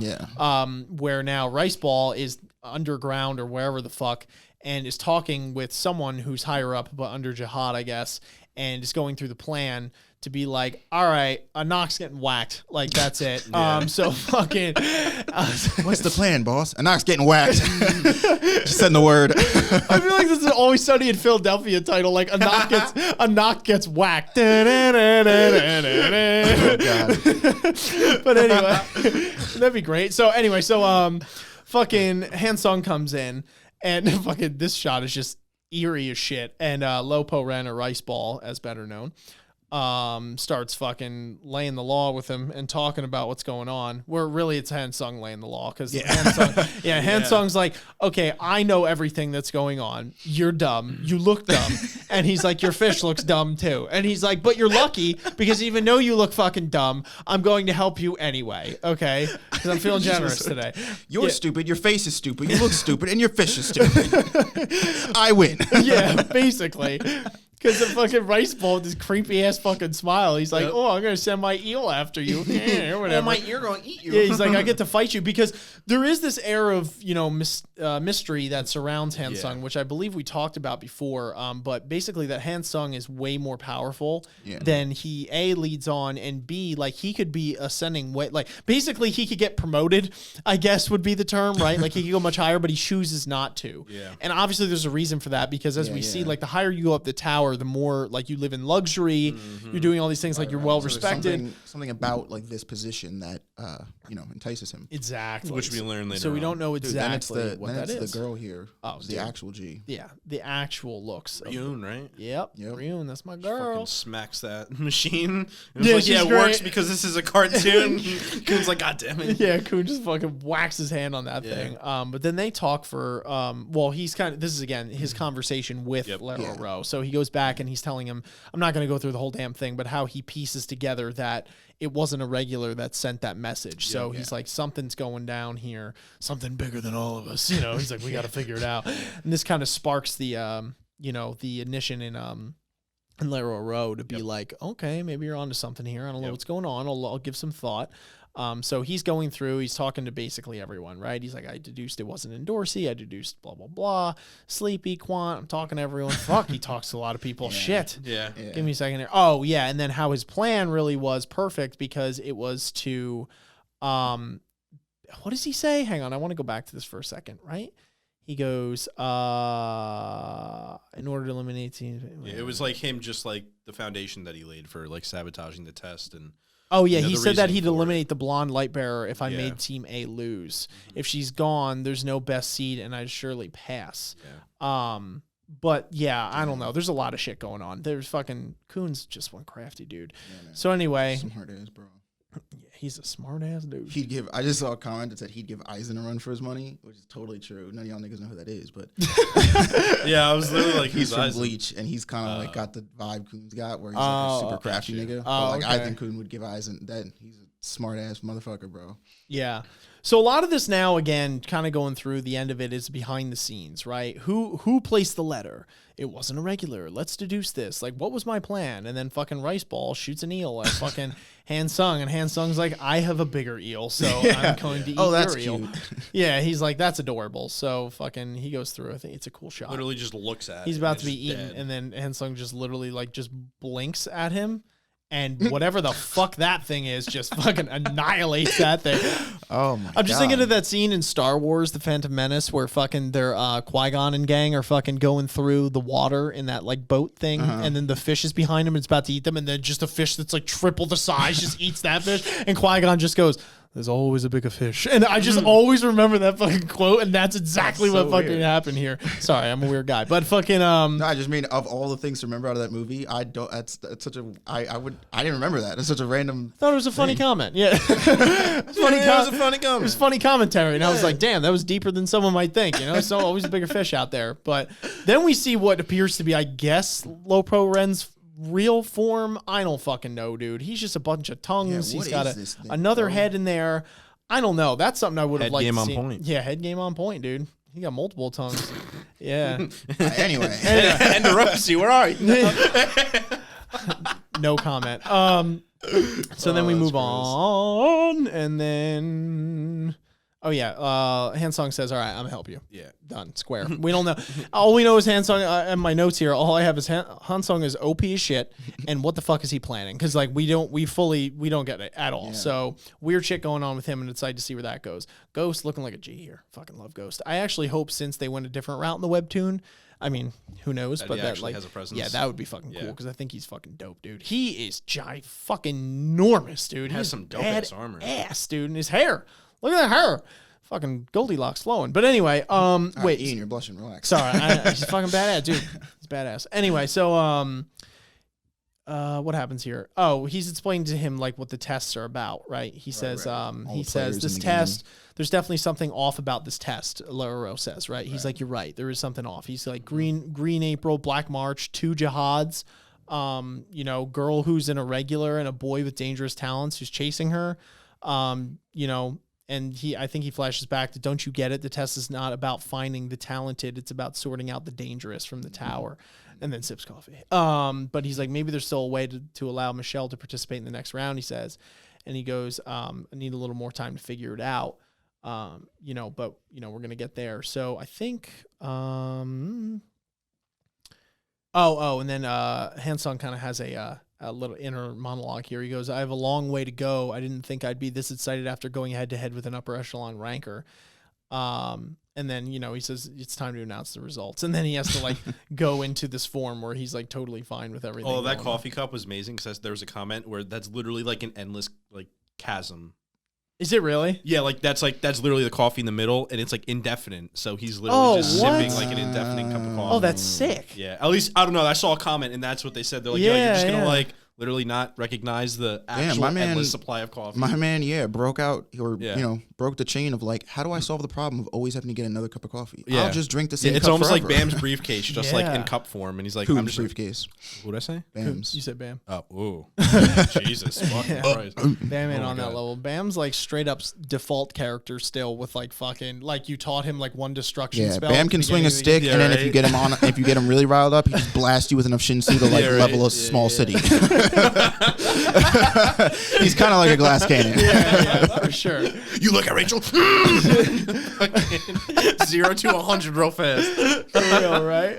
And then he goes, just wait another moment, sips coffee, and then fucking puts on his face here, and he goes, yes, I'm coming. And a fucking evil plan ensues. He goes, soon.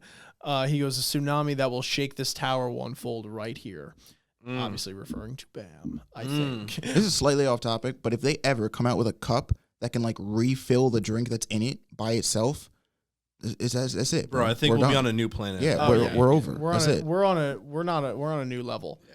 And We're on a new level.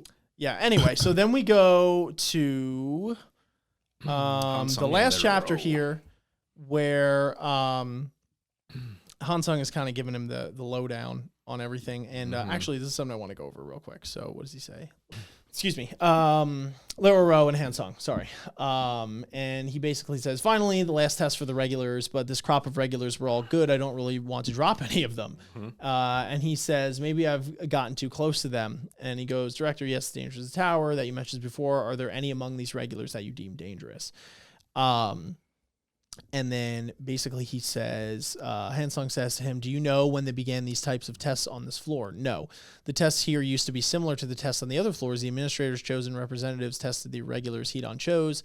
This more complex test format was implemented after fucking Fantanium, I believe, if I'm not pronouncing that correctly, appeared, who I guess is another irregular. You know about Fantanium's invasion of Jahad's castle. Fantanium massacred the best of Jahad's rankers. Everyone in the tower was shocked. And then came the irregular Urek Mazino, who I gotta see this fucking guy at this point because they keep on referencing Urek, and he just seems badass right now. So I'm like, dude, I gotta know. Like, I gotta know what's up with this guy. He goes, he had monstrous power and quickly became the powerful influence. The group he formed, Woolhack's song is so strong that even the 10 great families fear him. Through these incidents, the great rulers of the tower realized that their precious tower could be brought down by others. If individuals were unsatisfied with the tower, individuals with mysterious powers were to enter the tower, the balance of power could tip. If the malcontent minority becomes stronger than the ruling elite, the tower's peace will be shattered by chaos. Eventually, the rulers made a decision. Here at this place where the regulars take the test, they would weed out those who pose a danger to the tower and keep them from continuing. We say we are testing their talent to see if they are worthy, but the real purpose is to keep the tower from chaos. Basically saying, kind of reiterating some stuff. My favorite quote. Oh, I'm sorry. Says, in other words, this is the seawall to prevent the tsunami that can shake the tower. You're right. Yep. That was a good And quote. then it goes to Lero Rowe, who actually calls to this quote, which is what I was trying to fucking screenshot, but this app won't let you. It's a little bit more. I don't really like that idea. He goes, is it helpful to the tower to sort out those who might be dangerous to the rulers of the tower? A sea without waves is no longer a sea, it's just a pond. Yeah. Isn't it? Oh, that's a good one. He goes, so rather than facing a slow decay, isn't it better to live fighting the waves?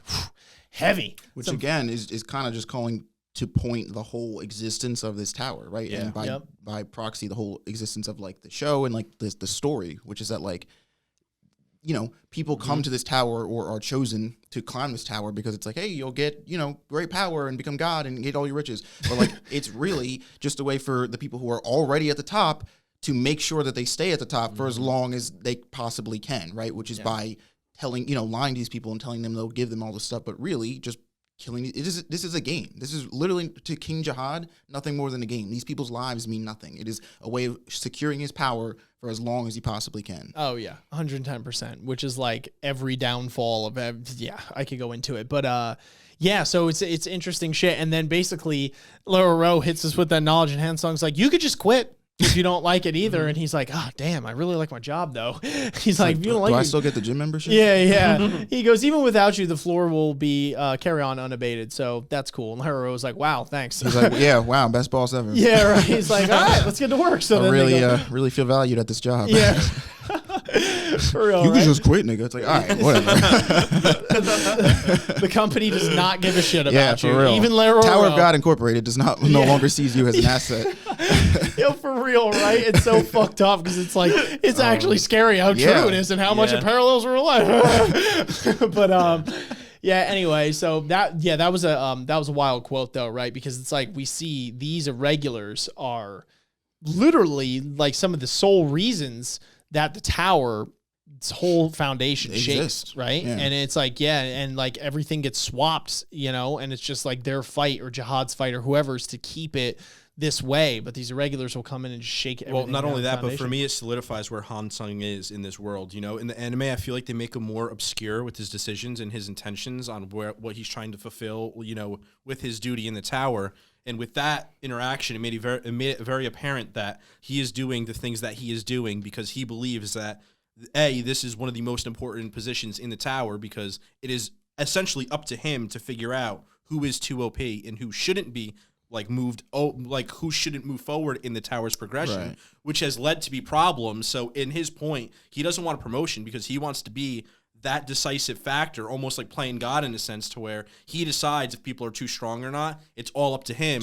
And he's pulling the strings already, which brings in Rice Ball in terms of he knows Enoch could be a threat to the tower and why he's trying to help him in terms of, snuffing her out more or less. Yeah. So or at least we think.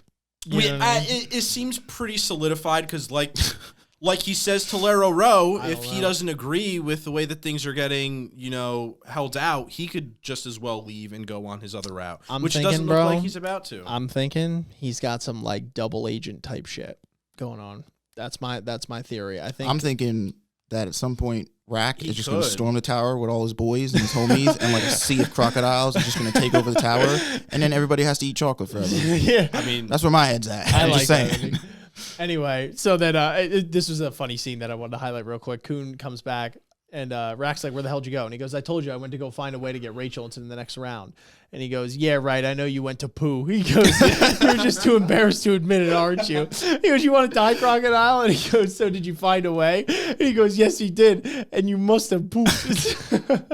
I just thought that was fucking hysterical. But anyway, Coon's like, all right, we're going to see how this goes right here. This is going to decide it. So he says, starting now, I will announce the regulars who passed the final position test. And they say them. Oh, wow. What a fucking surprise. This guy fucking... Oh, you know what's funny, actually? That the... other dude passed? Yeah, the guy with the sword passed, actually. Which, I'm not going to lie, first read-through, I kind of glanced over that. Which means that I guess somebody on Team A, one of the fishermen from there must have failed, who I guess they're irrelevant, so it doesn't matter. Well, they tell you which ones that didn't pass. Yeah. No, but there were six fishermen. And Endorsi said she had to eliminate 2. She said only 4 can pass, and there are 6 in total. So it's interesting that 6 aren't listed here. For the fisherman thing, which is actually weird. I don't know why they didn't do that, but I guess that's implying that somebody else failed because Hong passed. Why wouldn't they put that? Yeah, I don't know. It's weird. Anyway, spear bearers. We have Ghost, obviously. Rack, Percule, and Alexei. Wait, what's his actual name? Ghost. Akryung. Where did the name Ghost come from? I don't know. You guys just start calling him that? No, it was like stated like somewhere. Someone said Ghost at some point, and then it just kind of stuck. And I could be wrong this whole time, but that's who we've been referring to. In case that's not his name. It's Ghost. Well, it's not. That's his name. No, it's Ghost. All right, so anyway, Ghost passed. So then we go to the light bearers, and we see that Rachel or Michelle Light did not pass, right? You got the mean mug 11. And only 2 wave controllers passed, which would be Bam and Laurel. Sleepy. Yeah. So anyway, so then we get to some people, liking those results and some people not. Obviously, this guy's not happy about it, so he says, "Fuck that noise." Oh yeah, this. And Handsome. All right, nigga, you think you shit? Come over here. Okay, first of all, look at my Crocs or my fucking what are those called? The Dutch people wear them. Look at my Crocs. Clogs. Clogs. He goes, look at my clogs. First of all, let's get a shot of that, and then once you looked at my clogs, come down here, and we're gonna see if you will not go batshit insane after I wave my hand in front of you, and then you can pass. So obviously this guy fails miserably because he does some shit to make him go fucking nuts. He's like, Parker, help me. Yeah, he's like, nah, you're good. Nah, you're good. There's one thing we know about Parker is he's not helping anybody. No. And he goes, anybody else disagree? And Kuhn's like, yeah, I do. And he's like, okay. And he's like, okay. He's like, come up here then, please. We'll try this again. And then Kuhn's obviously going to go into his mastermind fucking crazy shit because he's Kuhn. Yeah, but that is the ending of it. That is the end of chapter 58. I think the next episode will be from here to the conclusion, if I'm not mistaken. At least from here to like the midway through the we have whole bowl. We're gonna have test. we have that whole bowl. We're gonna have one or two episodes left. We have it written down somewhere. Definitely 2. We're not gonna get through that the whole rest of the season. There's there's a lot of exposition before the actual final test. We'll talk about it. Don't worry about it. We'll get back to you. All right. Anyway, so to be continued, even though we know what happens, but it's okay because you're living vicariously through us and you're going to experience this ride with us. But even though they already technically have because they probably read it already. They're just watching us relive it again. So anyway, a lot of fun as always. I think it was a long one today. Gavin, what are we at?